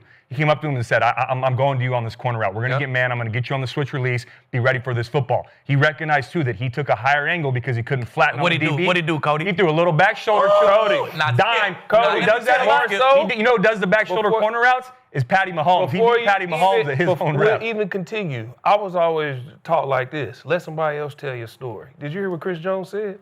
He said they knew what we was going to do. He said, did you hear Bo Nix call it out? And then he made a check and this and this. There's proof right there. He see everything he got going. Bo Nix see what was happening. He made the necessary checks. He made the call. Like, it's just and let me tell you, winning football. Unguardable route, Skip. Press coverage, corner route. If he back shoulder this bitch, I'm out of there. I can't guard it. Yep. Unguardable. Can't guard it. I'll tell you right now, one of the hardest throws to make in the NFL is a back shoulder corner route because you have to be on the same page, but that goes back to those college days with Franklin, and Bo, they had that rapport. I also love That's why he went to him. I also love, too, though, that he went to him after he had a couple drops in that game. Yeah, a lot of because drops. he had to go down the did. sideline. He had a third down that he dropped. But he said, I don't give a shit. I trust my guys. I'm going to show you that I trust you, and I'm going to give you this opportunity. And he manifested it, and it happened. Bo said that as they broke the huddle, he said, you will be open on this, and I will I'm hit going you. to you. Yeah. And you know how impressive that is to know what they're going to do on that situation? That's because Sean Before told him, it even gotta happens? Have it. Hey, gotta have it. They gonna do this. Yeah, And that that's microphone. film study. Sean told him, hey, they gonna be a man. You gonna get. He telling you, Sean Payton is a genius. Bro. What I say on Friday, though, I sat here on this couch and I said, these are 2 top 5 defenses. This isn't going to be a high-scoring game. It's not going to be a shootout. It's going to come down to Patrick Mahomes versus Bo Nix. And I sat here, and Skip didn't agree with us, but I said Bo Nix is going to outperform Patrick Mahomes in this game. One of them is going to make a crucial mistake, and whoever does is going to be the person that loses the game. And in my opinion, that interception by Patrick Mahomes was that crucial mistake, because that is a 10-point, you're already in field goal range, 10-point, maybe even a 14-point swing if he gets it over Just that one? McMillan. Did you watch? I I saw 5 crucial mistakes by Patrick Mahomes. Well, That I'm one saying took that the points off the turnover, board, though. Okay. But that, Bo didn't throw an interception. That ain't been Bo all Mahomes year. did throw an interception in the red zone. That was that big crucial mistake. that ain't been Bo all year. Make the crucial mistake. Bo has been the one making the play. That's why I said I'm going to go with All year. I said I'm picking the Broncos to win because Yeah. I think Bo Nix is going to embrace this opportunity and go All out right, and win. before I unleash on this, Oh, boy. I got to go back to you. Yes, sir. I thought you loved Baker Mayfield as the best fourth quarter comeback quarterback Hey, in the the league. back- You been watching the Baker Mayfield? I've been watching. Now Yeah, you're off there's the been a- bandwagon? Well, I gotta. Where would they be without 4 straight walk-off throws? 4 straight at the start of the year. And he did beat Seattle and Sam Darnold at Seattle Gotta with the speak the walk-off. facts. I got. Okay. Yeah, I love OU. I love the Bucks. I love anybody associated So with you're either off one. bandwagon. But I you're gotta not tell the driving truth. anymore. I got a job to do. I gotta tell the Okay. truth. All right, you got And a the job truth to do. is, Bo Nix is the fourth quarter guy. Okay, so I need to offer an apology, but not to you. Oh, I shit. need to Hey. apologize. Oh. God damn. I need to apologize to the betting public. For the first time and the last time in my life, I bet an entire dinner on Patrick freaking Mahomes, and right on schedule, he let me down. He did. Left me in the dirt because it started right from the start. Did you see his second throw of the game? He's got Worthy wide on the open. deep, yeah. Like he is Two of gone, them. gone. He had 2 on that This drive. is a tone setter that if you're Patrick freaking Mahomes, you can't miss this one. Yeah. And to his credit, he stood up there after the game and he said, I missed that one. He is gone by 3 or 4 yards, and he missed him. He overthrew him by 5 yards. And on the next play, he's got Tyquan Thornton up Down the the sideline, boundary, yep. right? On Riley Moss, and he's got a big old step on him, and he throws it out of bounds. I mean, it was just a horrible. And I'm saying, what are you doing? Because this is a hard place to win. If you're the Wicked Witch and you've beaten them, what was it? 13. What is it? 13-1. Yeah. Okay. 13-1. The Wicked Witch has to go in and say, kaboom, watch this. I put my spell back on you with that throw or the third throw of the game. One of those 2 throws has to hit, because if you do, all of a sudden they had gone and you got your opening field goal, but the defense did hold. And I thought, if it's 7-3 Kansas City, maybe we're having a little different conversation here, because it's going to feel different, because it'll feel like the Wicked Witch is still alive. Like you didn't kill the Wicked Witch, right? Okay, so then let's go to the end. So that he does hit Kelsey up the middle for 21 yards, and he gets free. Thornton before that, Dom. Yeah, oh, he did. But I'm saying it. Third down, I'm yeah. going to the fourth Big quarter where you say it's fourth quarter Bo. Bo was 7 out of 14 in the fourth quarter, so he hit 50% of his passes, but for 84 yards. So I give you that, and I'm going to get to those throws. But he hits Kelsey, 21 yards, and all of a sudden they're up 3 with the extra point, and they get it blocked. And that was huge psychologically to me, because a 4-point game just feels so different than a 3-point game, yeah. because you feel like maybe both starts to press a little bit. God, I got to take it all the way home now. I got to go score 7, to get this thing back where we need to get it. And Denver goes 3 and out, and Mahomes gets the ball back. And with 6:46, he's got a 3rd and 2 at the 20. And I don't know what he's doing. I don't know if you looked at this play. Maybe it seems obscure, but it wasn't to me, because I bet on Mahomes. I need them to eat clock and drive the football, because they're still up 3, and they got the ball back. And this is where Patrick Mahomes just keeps flipping it to Kelsey, or maybe it's Rashee Rice, who had a pretty quiet game. They did a good job on him, because I thought he would dominate this game, and he did not. but he throws it upfield to that Brashard Smith, that kid from SMU, that running back. I don't know what the play was, but it was just weird, and it was double covered up the field. It had no chance at all. So all of a sudden they have to punt, and here came Bo again. They get the field goal, so it's 19 all. Okay, so Mahomes gets the ball back, and he goes, incomplete Kelsey. I'm throwing stuff at the television because, come on, man, you're Patrick. I bet on you, and this is what you're doing to me. And then on third down, it's the corner blitz sack. Here he comes again. And Mahomes just goes deer in headlights like, you got me again. I go down. And I'm saying, what happened? They took away the quick throws. Okay. And that's Vance Joseph right there. Vance That's what that Joseph, how he dialed it up. Okay. He came absolutely free because he had to, it was nobody there to block him. Okay. He came free. They took away the quick throws, so he had to just eat it. Okay. That's all he can do. He just ate it. That's all he can do. I ate it. That's when I said, game over, that's it. So you guys get the ball back at your 26, and it instantly gets to 3rd and 15 at the 21. This is the play of the game. It is. Yep. This is it. Not the one Detroit. That was a great throw. Yeah, great no, that one doesn't happen if this one doesn't happen. This is it, man. I'm saying, finally, we got him. 3rd and 15. And I'm giving Bo Nix all the credit in the world for this one because he finds Cortland Sutton sat down in the middle of that zone and hits him right in the numbers with it. And that's game over. That's where you just say, okay, that's it. I tweeted. I just, that's it. Congratulations to you. You won off that throw because it went for, what was it, 20 yards. 20. Yep. Yeah. And that set up the Troy Franklin throw that obviously put them in, walk-off where you just got it. But again, Bo Nix had a QBR of 43, which is still below average, which I thought was a little underrated. I thought he deserved a little better than 43. Yeah, that's crazy. Okay, but he's still 19th in the NFL in QBR. He's 19th, and you guys are, I think you're proclaiming him the best quarterback in the NFL, right? In the fourth quarter. Fourth quarter. Okay. Well, So it matters.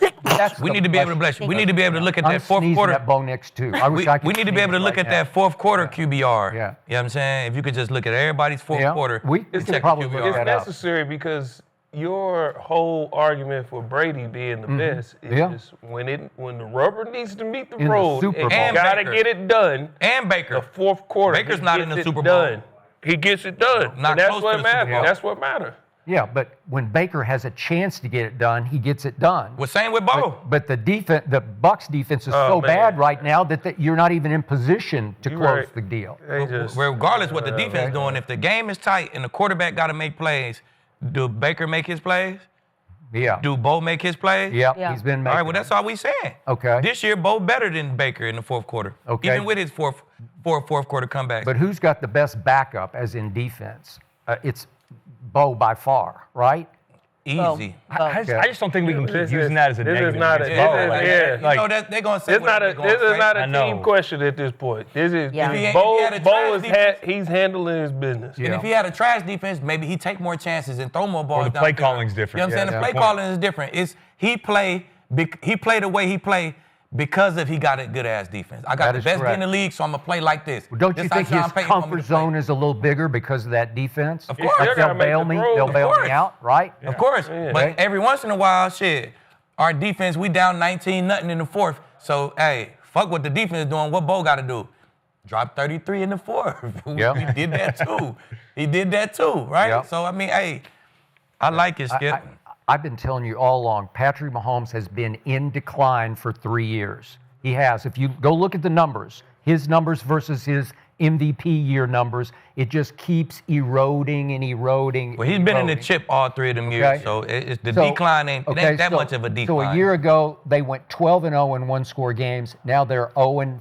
0-5. 0-5 in one-score games. And it's like Patrick's the wizard who lost his powers. Like you keep looking at him like, make some magic. That's And just he's the like, I NFL. can't. I'm waving my wand, and nothing happened. Hey, well, it right? ain't over with yet. That's the yeah, look NFL. at the Chiefs right now. So the Chiefs actually have a worse record than the Carolina Panthers. I never thought I would Yeah. say that, but Keith, do you think they're going to miss the playoffs? Well, the Jags beat them, so they got a 2-game lead, essentially. I think they really just chasing the Jags. I think they'll catch Houston. Okay. Houston's schedule, you said the Bears and the Lions schedule, Houston shit is crazy, too. Yeah, So it is. I think they'll catch the Texans with no problem. but they need the Jags to lose 2 games. Yep. The Jags got the Colts twice, and they got the Broncos in Denver. So I think the Broncos chasing that number 1 seed, we gonna knock their ass off. That's one of the losses. And y'all not gonna beat the Colts twice. That's gonna be the second loss. Yep. And in the midst of that, the Chiefs gotta go undefeated, can't lose a game. I think Well, we can lose 1. They yeah. go 7-1, I think. If we're going off these 2 games, Yeah. and the Jags lose 2 games, you can't lose no games. Simple as that. You can't lose none. You know what I'm saying? If you lose 1, now the Jags got to lose 3 games. So I don't think that's going to happen. So I think the Chiefs got to win out. The Jags got to lose 2. And the Chiefs is going to win out. I think they're going to get they will? They're gonna win out? We'll go there. We'll go to Kansas City. They'll pop us in Kansas City. Just because Sean, he want us to lose. He don't want to go in there on no. Oh, so he'll. Yeah, you're the He ain't whole gonna- streak thing. He ain't gonna make sure we lose, but he gonna make sure the Chiefs show their hand in case we gotta see him again. Because if we the number 1 seed, the Chiefs make the playoffs, win a game, we gonna have to play them again. So he wanna see their adjustments. He gonna make them show their hand, show y'all adjustments, so I can adjust for the 3rd game. He planning ahead. You know what I'm Okay, saying? but it will be in Denver, right? We'll be in Denver Yeah, again. that's a fact. So and the Patriots will lose another game. The Colts will lose another game. So if we lose another game, we'll still be the number 1 seed. Yeah. You know what I'm saying? And he know that. So we can afford 1 more loss and still be the number 1 seed. I think the Chiefs win out. I think the Jags lose 2. And I think the fucking Chiefs is the most dangerous 7th seed we ever seen. Really? See, Okay. I think it's bigger than just the Jaguars. So let's talk about the Chiefs situation first. They got 7 more games. 4 at home, 3 away, 3 versus current playoff teams, and they got 2 division games. Their toughest games out of the 7 are all at home, where they've scored the most points that they've scored all year. They got 3 30-point games all at home. At home, they only giving up 12 points a game. So this is in the Chiefs' favor, but it's more than just Jacksonville. I don't know if we're going to get to it, but we got to talk about Pittsburgh. Pittsburgh win the division. But I believe Baltimore going to win that division, which pushes Pittsburgh down. Yeah. So now we don't know what Pittsburgh's going to do because they got to go to Chicago, who's playing great. Then you got Chargers. I told y'all about that Chargers winning at home and having to go east. They just went and got the doors blew off of them by Jacksonville. So the Chargers are not set in stone at this spot. Obviously Houston, and then Buffalo. We don't know. Buffalo been up and down. So I think the Chiefs are going to make the playoffs because it's all set up for them to make, like, it's in their favor for what they've been doing great, which is playing well at home offensively, playing great at home defense. Their toughest test, they all got to come to Arrowhead. And I just believe they're going to make the playoffs. Yep. Yeah, and they're, I think they're 9th right now in the AFC picture. But teams that are 5, 6, and 7 in the wild card spot are the Bills, the Chargers, and the Jaguars. What do they all have in common? They beat the Chiefs head-to-head. Exactly. So they have that over them. That's going to be tough. I'm with you on Pittsburgh, though. They might fall out, so that's a team to keep an eye on. They still You hating look on at the Pittsburgh? schedule. You think they can win all of these, Aqib? You're saying they're going to beat Indy at home. At Dallas. Look, and I'm not saying this because Skip's here. Dallas is tough to play at home. It is. You don't know what team's Thanksgiving, going to. too, They you know, can they got put a up different 30 or 40. energy on Thanksgiving. I don't know if they'll do it against Spags, but they can put up some points at home. Then they play home against Houston. That defense gave you guys trouble. They give everybody trouble. Then they have home against the Chargers. Home. You don't know, though, which Justin Herbert's going to show up. And they always split, you know what I'm saying? Yeah. The Chargers already beat them, so I see that as in Brazil. split. And then we have at Tennessee. That's a dub. Then they have home against Denver. Home. You're giving them a dub for Yeah, I'm that. giving them a dub. Then they finish the year at the Raiders. So you're saying they're going to run the table, and that's going to be enough to get them in. Yep, and they're going to come in off a 7-game win streak, 7th seed.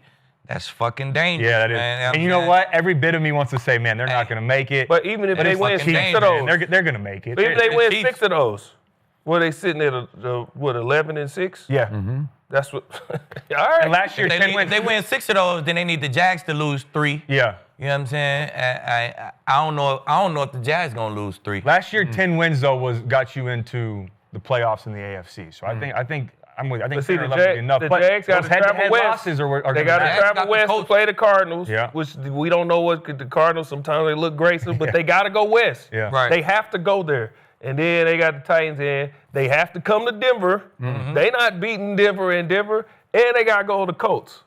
But they got to play the Colts twice. So that's what I'm saying. They Like, gonna lose to them once. that's what, hey. They gonna come get their ass beat in Denver. I just think that keep an eye on that. The head-to-head losses, I think, are going to be a bigger factor in this. But I when mean, we get it's to the 4 end of the losses and 5 losses, so it's it's.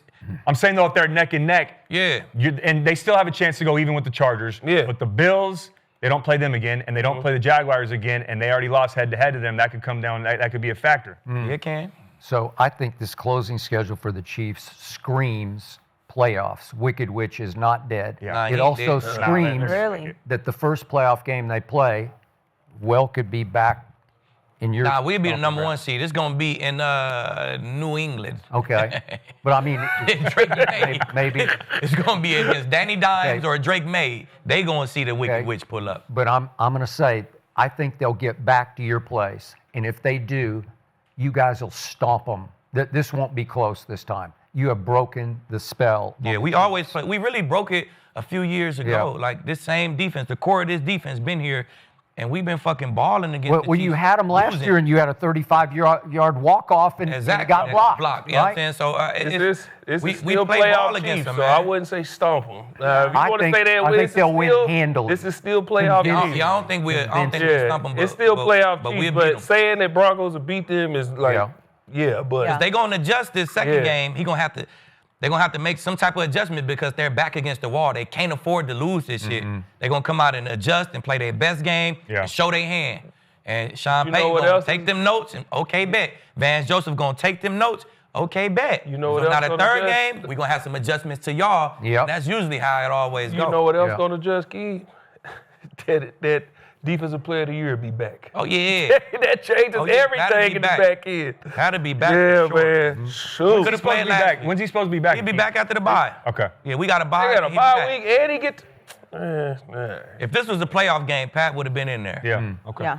All right, let's look at the Seahawks because, Cody, I know that you were rooting for your guy, Sam Darnold, and, I think a lot of people were, but like Skip always says, he showed up as same Darnold.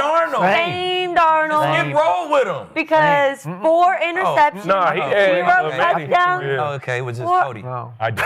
Yeah. Gerald. My bias get the best of me. I turned into a Cowboys fan like Skip, man. I was rooting for the home team. Yeah. Oh. I let the bias take over. But, Gerald, despite Sam Darnold's 4 interceptions, how did the Seahawks still keep it close? They controlled the clock, for one. Their defense was extremely stingy.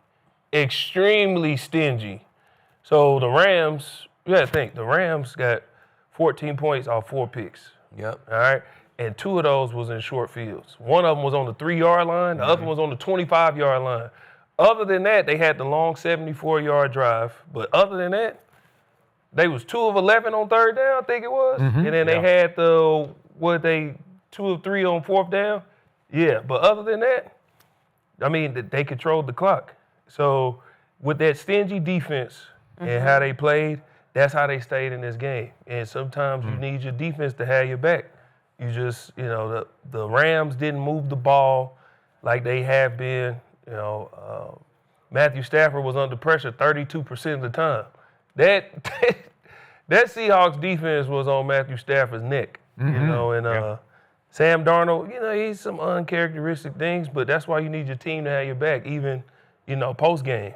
His teammates had his back. Yep. But that's how you stay in the game.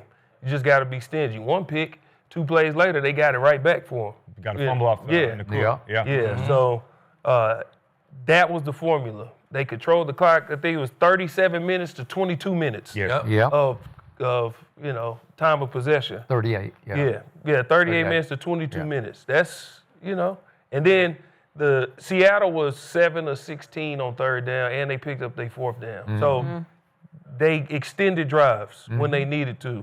But Sam Darnold, he turned the ball over, but sometimes your defense just has to have your back, and they was right there at the end. Yeah, they gave them a chance to win. They not only had their back shit, they gave them a chance to win because they gave the Rams 7 points from the second, third, fourth quarter, the Rams scored 7 points. Right. You know what I'm saying?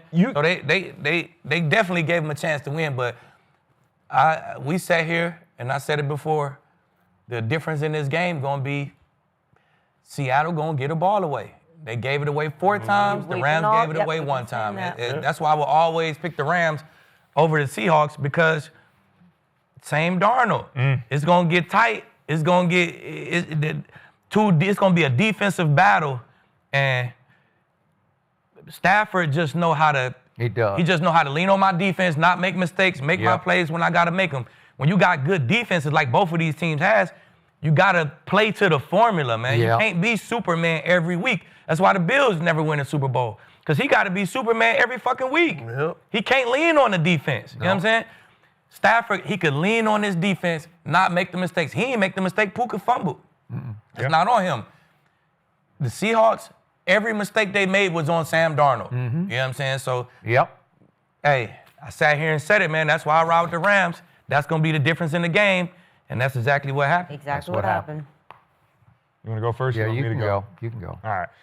Go Yeah, it was the Cody. defense. It was. I mean, if you look at after those first 2 touchdowns, the next drives for the Rams were punt, fumble, punt, touchdown off an interception, and then punt to finish the game. That's the only reason they had a chance to win in there. They had a 61-yarder. I know Myers missed it, but they gave him a chance to win that game. The Rams, who have a high-powered offense, 21 points, 249 yards. And it wasn't like that, you know, the Seahawks just had a ton of different opportunities on offense.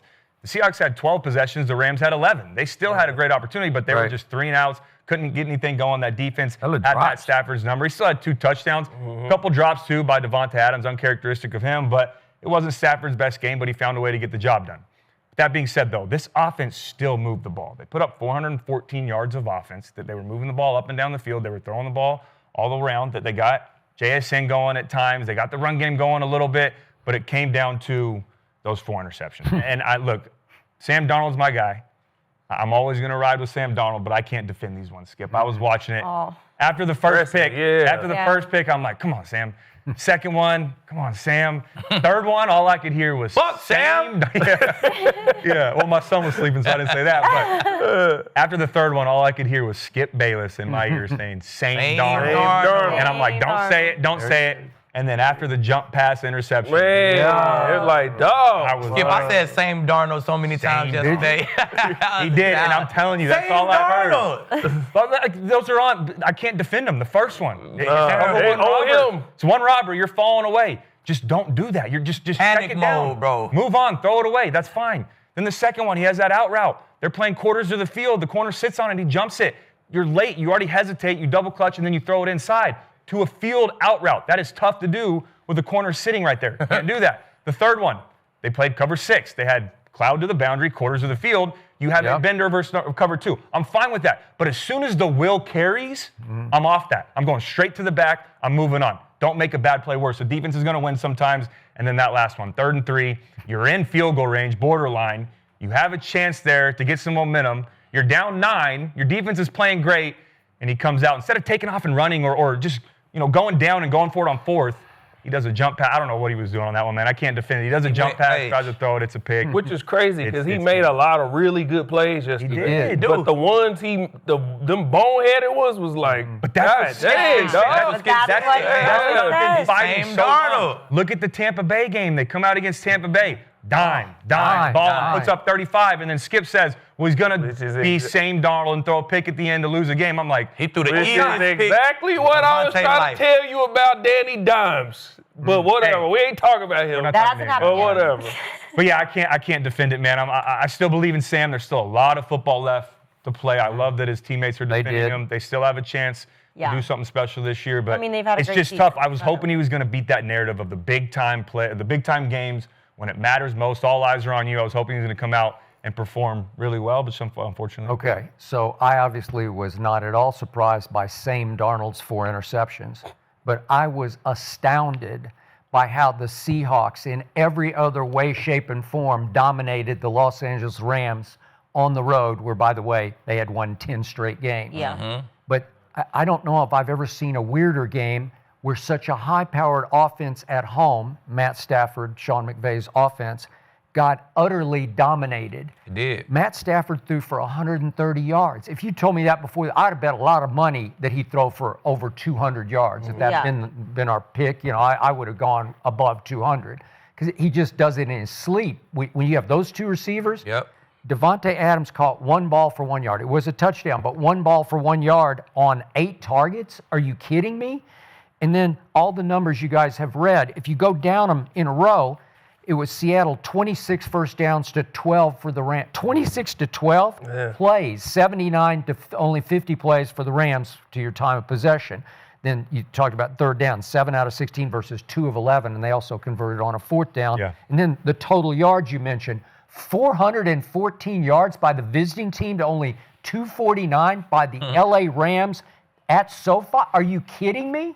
Yeah. Well, that's why it came down to Jason Myers from 61, which would have been a chip shot for our guy Brandon Aubrey, right? That's just like 61. Everybody makes a 60 plus. So I'm thinking, my God, they're going to steal this game. I really thought they would. I thought he was going to make it. That was No, seriously. And he was wide right and maybe a little. It might have been a little short. He just didn't. Yeah, he just right at the base. Yeah, I don't know. Yeah. But I just sat back and said, whew.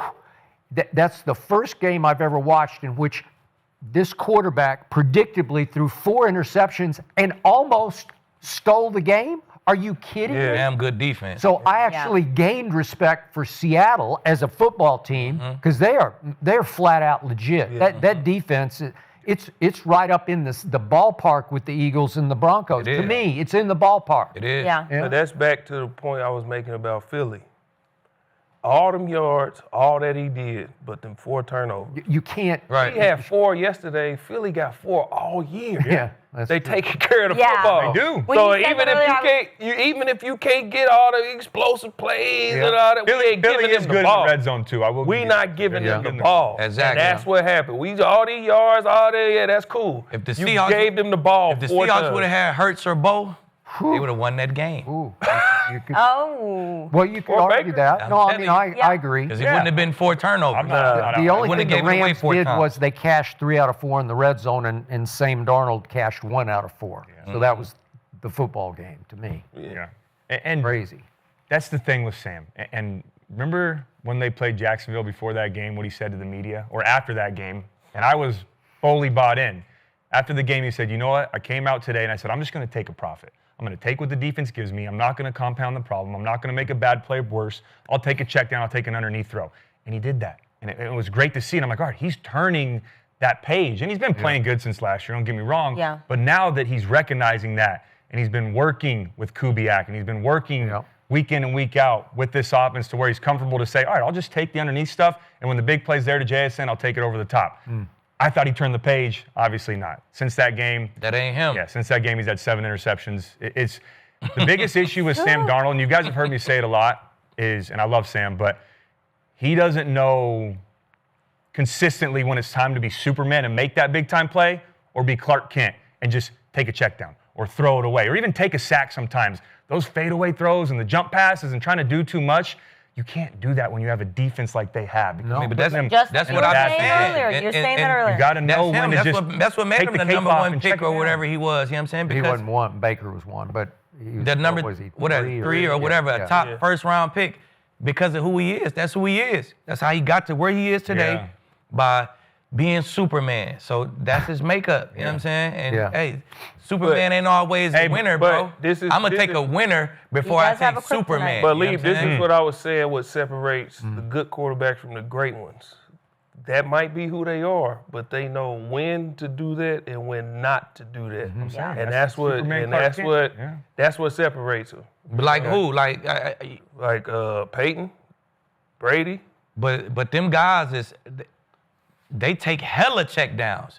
They almost are check down kings. You know what I'm saying? They throw hella quick passes. Yeah, but we seen Brady make some crazy throws. It was like, dang, why you do? Yeah, when he had to, like Hurts, when he got to, I can go do this. But I'm not just out here just tripping, trying to be Superman with the best defense in the league. Peyton had us. He was so safe. Let me just be safe and get this thing to the 4th. Yeah. I can make a play in the 4th. Okay. Like, he's not trying to be Superman. Like, but yesterday, Josh Allen threw the worst interception I saw all day in the end zone, a push pass out of the end zone.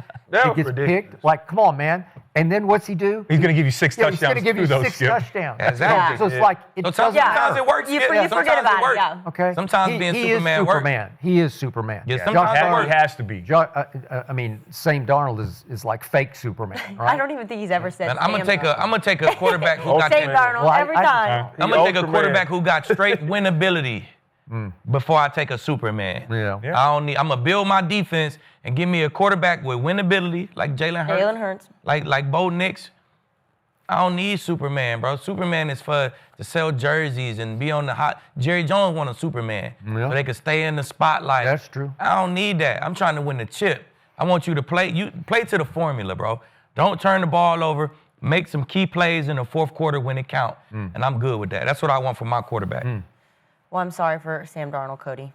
I know you're. Well, he'll bounce back. He'll bounce back. He'll bounce back. We all knew he was gonna do that. He's same Darnold. He's good for one of those. He's good for one of those a couple games out of the year. All right, guys. So this show is presented by Rose Sparks, and if your man needs a little help in the bed, Rose Sparks is a prescription treatment that might be right for him. So let's talk. You know, when a guy is confident in the bedroom, when he isn't overthinking it and what his body is doing, he could just be present, and that's when everybody is having more fun. So that's why I'm excited about Rose Sparks, because they can help take the pressure off, so he can feel more confident, and you both can have more fun. So here's the deal.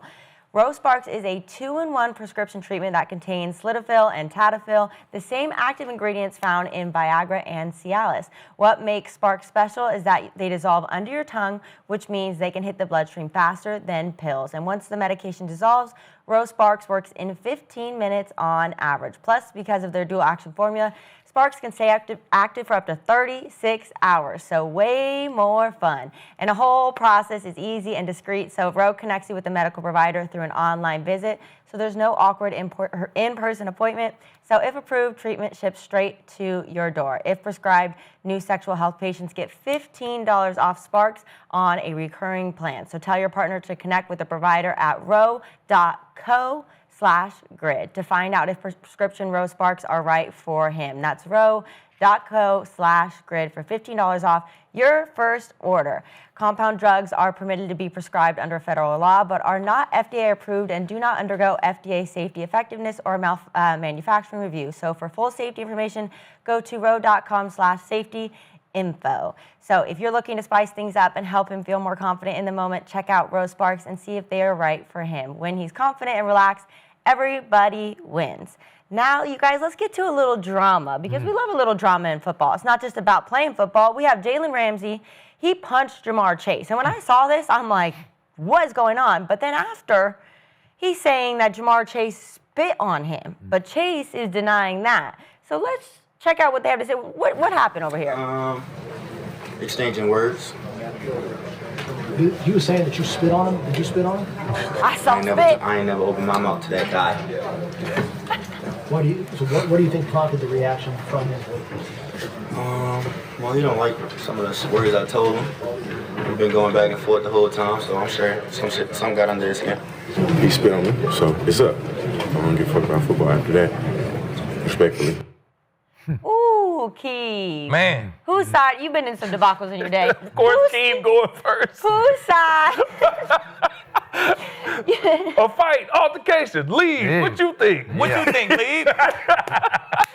I would like to go to the experienced man on the panel. Aqib, whose side are you on? Ramsey or Chase? WWLA, WWLD.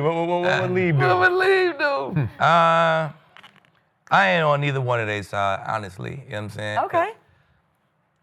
It's a great battle. You love to see the battle. You want to see the battle for the whole 4 games. I like to see a nice little squabble with the helmets and shoulder pads on. It's all in the game, you know what I'm saying? But Ramsey got to find a way to hold his composure. Spit on, whatever on, you got to find a way to hold your composure, because the Steelers need you out there. You know what I'm saying? Once you gone, it can get ugly. They don't even have enough DBs. Slay out. The slot was down a little bit, you know what I'm saying? So they need you out there, man. Spit on. You got to give a fuck about football. You feel me? Yeah, he you said, got to "I give a don't." fuck about Crazy. football, which it's hard coming from me, but hey, I'm OG Leave now. I'm going to tell my youngest, you got to give a fuck about football no matter what. That's what we get paid to do. You got to stay on that field. The league will handle them. They'll fine them. They'll suspend. They'll do whatever they're going to do for the spit. You know what I'm saying? Whether they catch it or not. And then I love Jamar. He's my favorite receiver in the league. But bro, we grown man. Like you can't spit on nobody. Like you can't spit in another man's face. You know what I'm saying? Like you gotta be ready to deal with that in January, February, March. Like, bro, if I get spit on when you see me, like, hey, bro, hey. It's gonna be more than spit that come back to your face. I promise you that. You know what I'm saying?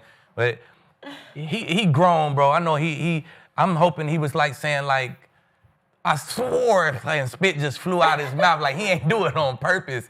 You feel me? But it looked pretty much on purpose to me. You know what I'm saying? I guess the league will deal with it. I'm hoping he got some type of explanation for it. Like I said a word, He never said he didn't spit. He said I didn't open my mouth to that man. I sneezed when I was saying the S word, and I swore. And it came out of his mouth wrong, or it got to be an explanation for it. But man, I ain't on neither side, man. We love the battle. I hate the spit and I hate the ejection.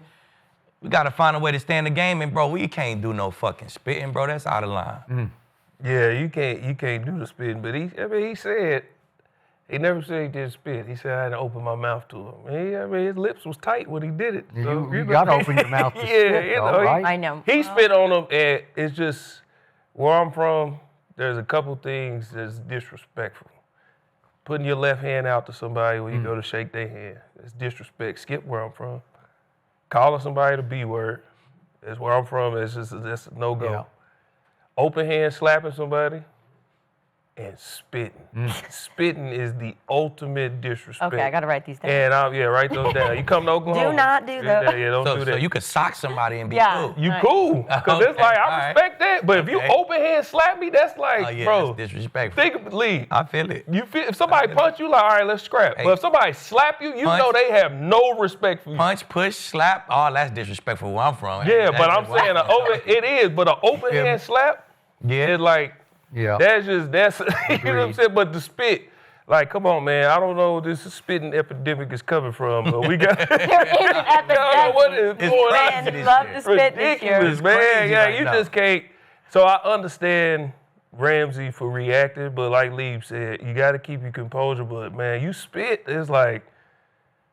Like that can't do that. Yeah. That got spit on, right? He didn't do that. Yeah. He just like, bro, spit. Like, and they threw him out the game. Yeah. Maybe he could have said, bro, he just spit in my face, fam.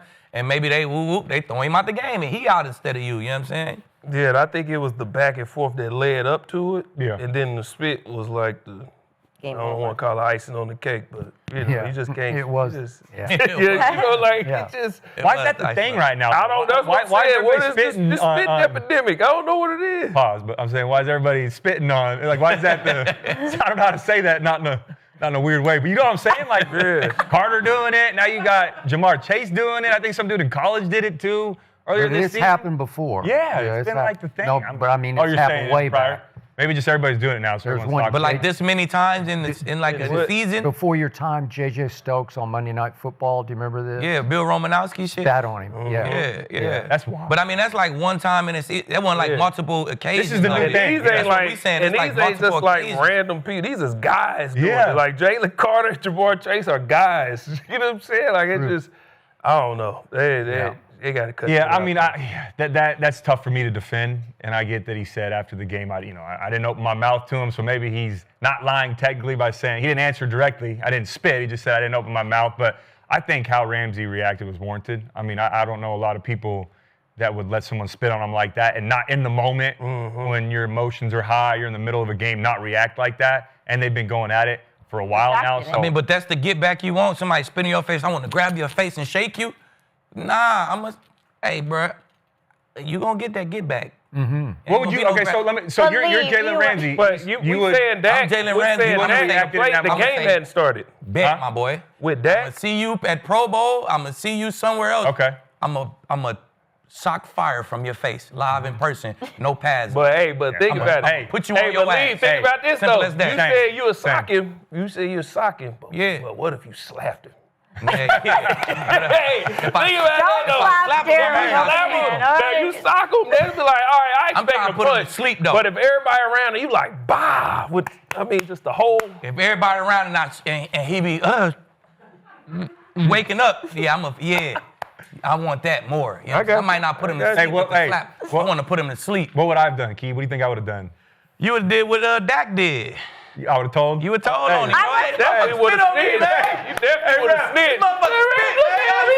Spit on me. Review that, man. Spit on me, Hey, what's man. your 22? Get him out of here, man. Get him out of here, Rev. Hell, As you should, though. I would have. Come on now. You would have squared up, Cody? Hey, Nah, for real. Open hand. Open hand, come on, yeah. man. Spit on the hand. No, then slap him. look, yeah. Hey, you want to spit, fam? I'm going to Give him sneak a him, double too. I ain't whammy. even going to come say no words. Whoop. I'm going to just see him and just, Yeah. Take Same, off. same. Take off, bro, for spitting. I'm going to You'd take off. sucker punch him, or you'd? I'm going to sucker punch him, Skip. Would you? Why wouldn't you just say, let's go outside and just you and me? Disrespect for disrespect. Nah, I want to disrespect. I want to knock disrespect. you out so everybody can say, damn, that nigga you got knocked the fuck out. I want it to be that type of vibe. Okay. So I'm a sucker punch the shit out you. All right, you good? Yeah, I want to. Okay, Yeah, go okay. ahead, Skip. So, to all your points, the referee was standing right there, and how did the referee not see the spit come out of his mouth? Because when Jalen Carter spit at Dak, it was just so, it was up in the air, and he was by himself, but, like, it was like a gusher, like, Right. and the ref's like, you're gone, man. Right. So I was surprised because the ref was trying to like referee it a little bit, and he's right there. How could you? Then you throw them both out, right? Because they both deserve to get thrown out. Except to me, I'm okay with Jalen firing back at him. Yeah, I'm just okay. Because this is just me, and I did come from the city you came from, except I was on this other side of town. But there are two lines you can't cross in any game. And one is very personal to me, but no white man can call any black man the most evil word in the English language that ends in a hard ER. You cannot. That's a fighting word to me, you back to me. And you cannot spit on another man, or woman for that matter. But you cannot. It's a line you cannot cross in the field of play. It's a fighting act to me where I'm totally cool with Jalen just firing. It's impulse, it's instinct, it's such blatant disrespect because it looked like it didn't it land in his chest area? It didn't get to the face mask, but it looked like it was close. It hit him. It was direct. Yeah, it was intended. That was the goal, was to spit at least on his chest.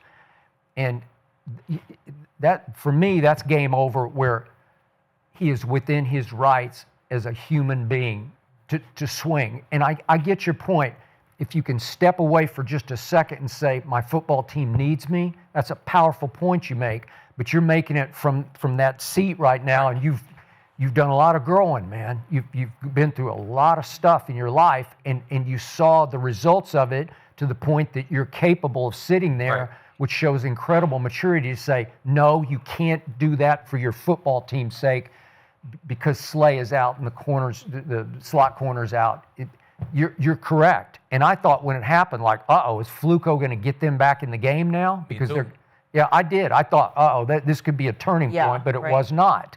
But to your point, man, as much as you're right about your logic's out the window, man, because I was shocked because I like Jalen a lot, and I think he's really good. I know he's a little bit on the downside and he's bounced around a little bit, but he's a gifted corner, man. He's an all-timer to me. And I don't know what your respect level is, but mine is high for him. And I was stunned. He threw a punch, and you said you saw it live, and you're like, oh God, what was that? Yeah, because I only saw that, right? Yeah, well, that's all I saw too. And I tweeted about it, like, what's he doing? Yeah. Well, he was doing that because of that. Mm-hmm. And yet nobody knew that until after the game. Right.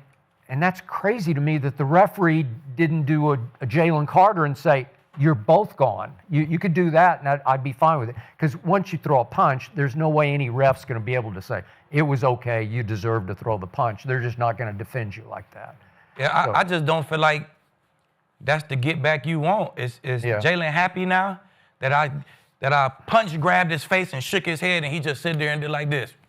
That's my get back, fam. Yeah, I know. For the spit. You happy about that now? I understand. Like I'm still not happy. Like, you know what I'm saying? It's just like you said, it's super disrespect. So I'm gonna be super disrespectful. Okay, all right. I grew, Skip, but I ain't grow that goddamn much. Nope. You know what I'm saying? Nope. I I'm gonna be understand. super No, I get it. disrespectful back. Not no shaking of the face mask neither. Nah, ain't gonna be that. Yeah. All right, so we all learned today, no spitting, no open hand slaps. We got a list, write it down. But we do have the Cowboys Raiders tonight. So we got your Cowboys. They got a couple of new players. How you feeling? We're going to need game picks. We need scores. Yeah. Skip, you want to go first or No, last? I'm gonna go last. Okay, Gerald, you start it. I'm going Cowboys. I like Quentin Williams, the added Quentin Williams. The Raiders are based on running the ball. I believe it. And Quentin, and you already got Kenny Clark in the middle. Yep. It's going to help be able to stop this run. And then what Quentin can do and Kenny can do is you put them both at 3 techniques, or you put one in the 1 and 1 in the 3 technique, they can win one-on-one rushes. And you're going to put pressure on Geno, which is going to cause him to make some errant throws. And I think the defense is going to get some takeaways. And then, obviously, the offense is going to put up points. We're going to see, if Max know that Aqib is a Cowboys fan, and he going to be like, yeah, I got something for Aqib. Oh. But chopping it up. I know. I'm sure you guys have been texting. But Max is going to do what Max do, but the defense just ain't enough to stop the Cowboys. So I say I got it 30-17. Ooh, look, what that say? What you got? 30 seconds? Leave it on the... These boys are either on the same page or screaming. Nah, I'm telling you, man. It's one or the That's other. what brothers do. You know what I'm saying? Brothers scream at each other all the time. You know what I'm saying? But I think the Cowboys find a way on the road. I almost picked the Raiders just so we won't all pick the Cowboys. It's like a win-win. You know what I'm saying? I picked the Raiders. Cowboys win, we good. I'm okay with that. I've been whooping Skip anyway, so I can get a pick wrong. You know what I'm saying? And if the Raiders win, I'm the only one who wins. You don't like winning like streaks, a win-win. remember? You got to... Exactly. So, but I said, nah, man, I'm riding with these boys, man. New bodies on defense, Overshawn back, you know what I'm saying? 5-5 in there. I think they're gonna see what he got tonight. Switch them linebackers up, and I think we see the defense start to improve. You know what I'm saying? It's the start of the improvement with Quentin in there, the new bodies. We're gonna see a little bit better defense. I think they only give up 17 points tonight. I think the offense had one of their up games against the Raiders. I don't think they're the best defense in the world. Love Max, you know what I'm saying? He's going to do his thing. But they're going to have a great plan for him. They're going to chip him, double him all day, make sure he don't take over the game. Cowboys drop 30 on the road, 30-17, man, with G. Wow. Go. Are we going to go all 4 Cowboys? We're about to. Yeah, I'm going with the Cowboys too, man. I want to root for Pete Carroll. That's my guy. I want Chip Kelly to be good there with that offense. You just haven't seen it yet, and the play calling isn't quite there. Genty hasn't been able to get going.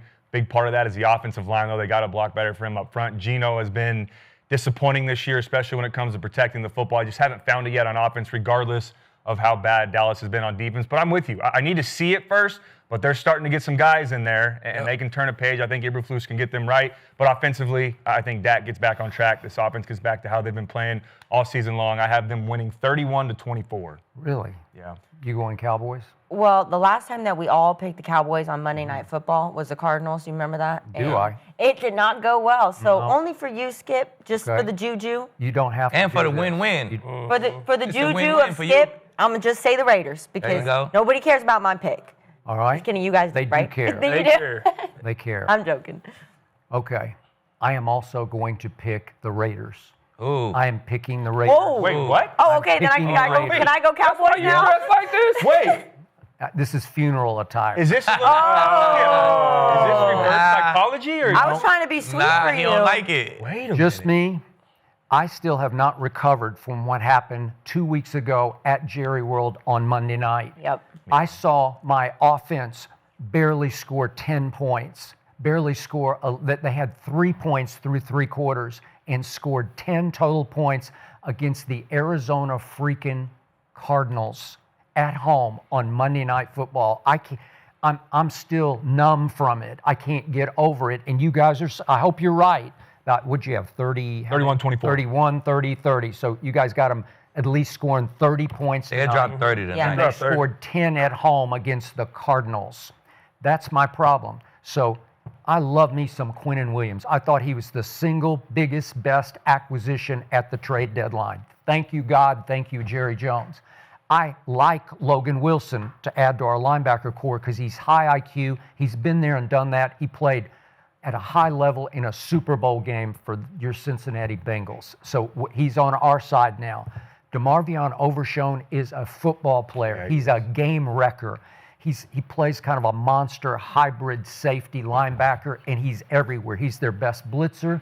But remember, he hasn't played football in 400 days. 400 days, and he's on a pitch count. So what can I expect?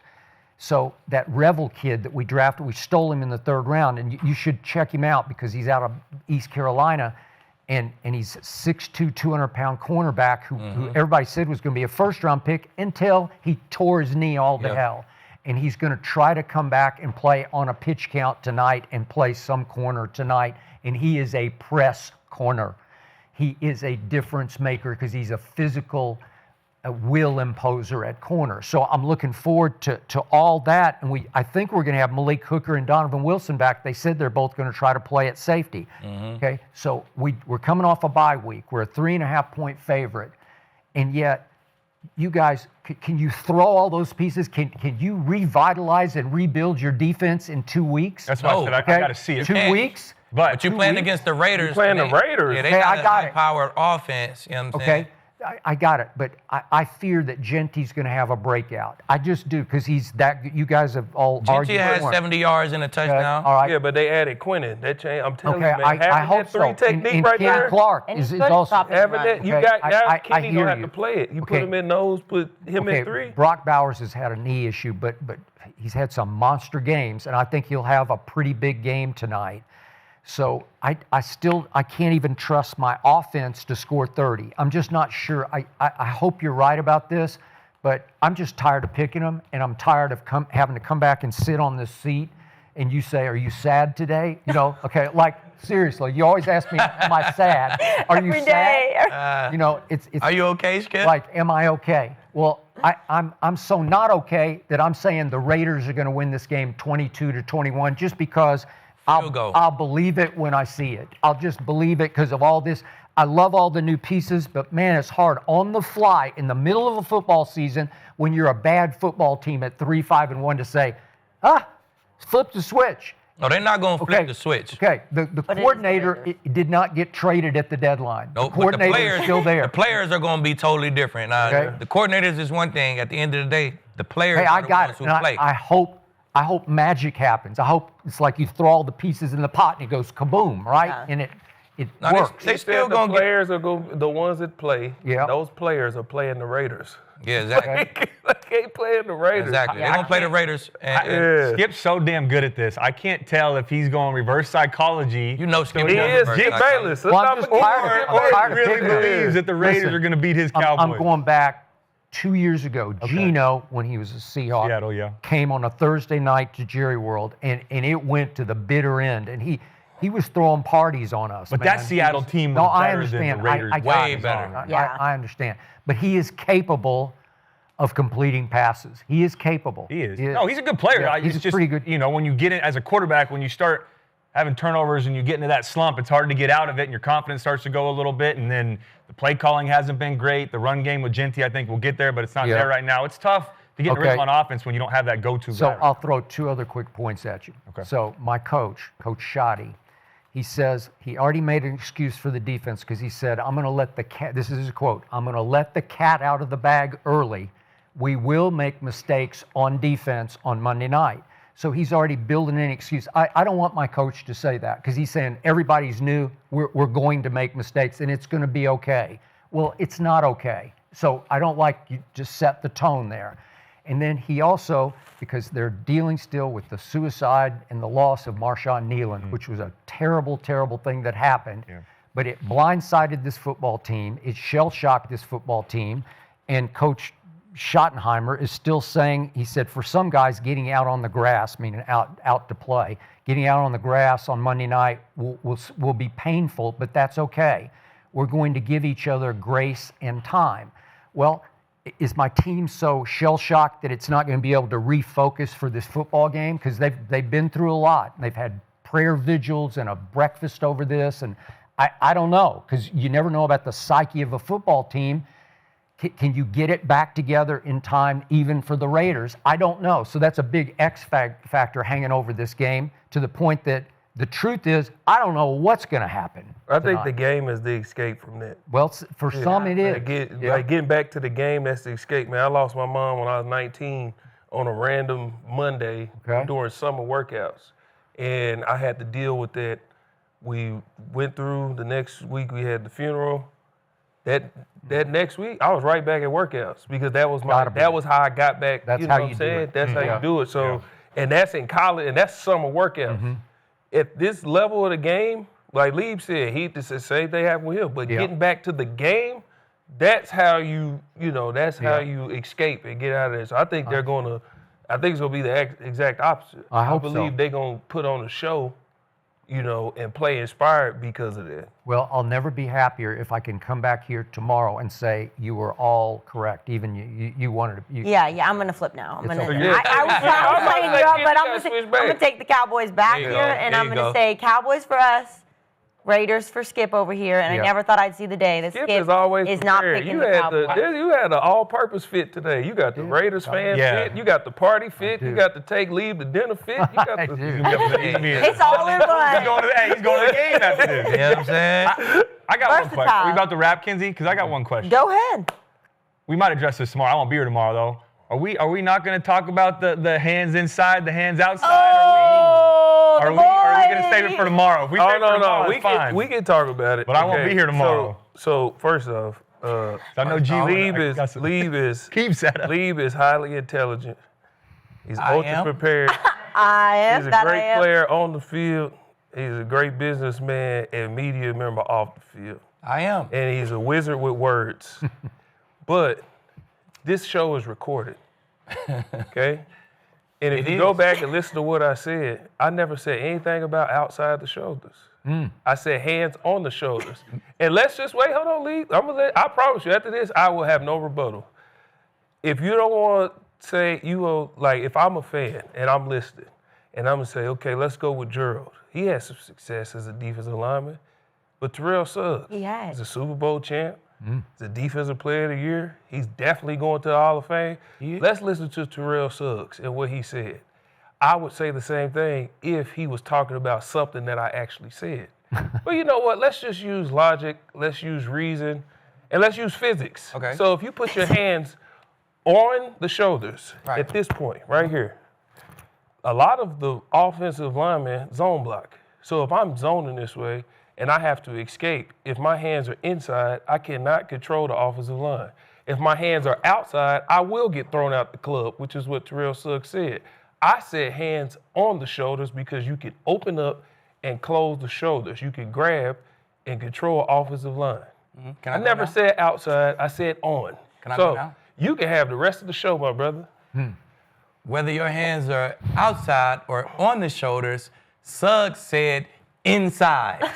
That's what I said, inside. So wherever your hands was, me and Suggs' hands was somewhere else. You know what I'm saying? When you set the edge against the run, I feel like I said physics. On the edge, you probably not going to use two hands all the time. It's going to be a lot of boom, one hand, and that one hand is going to be inside.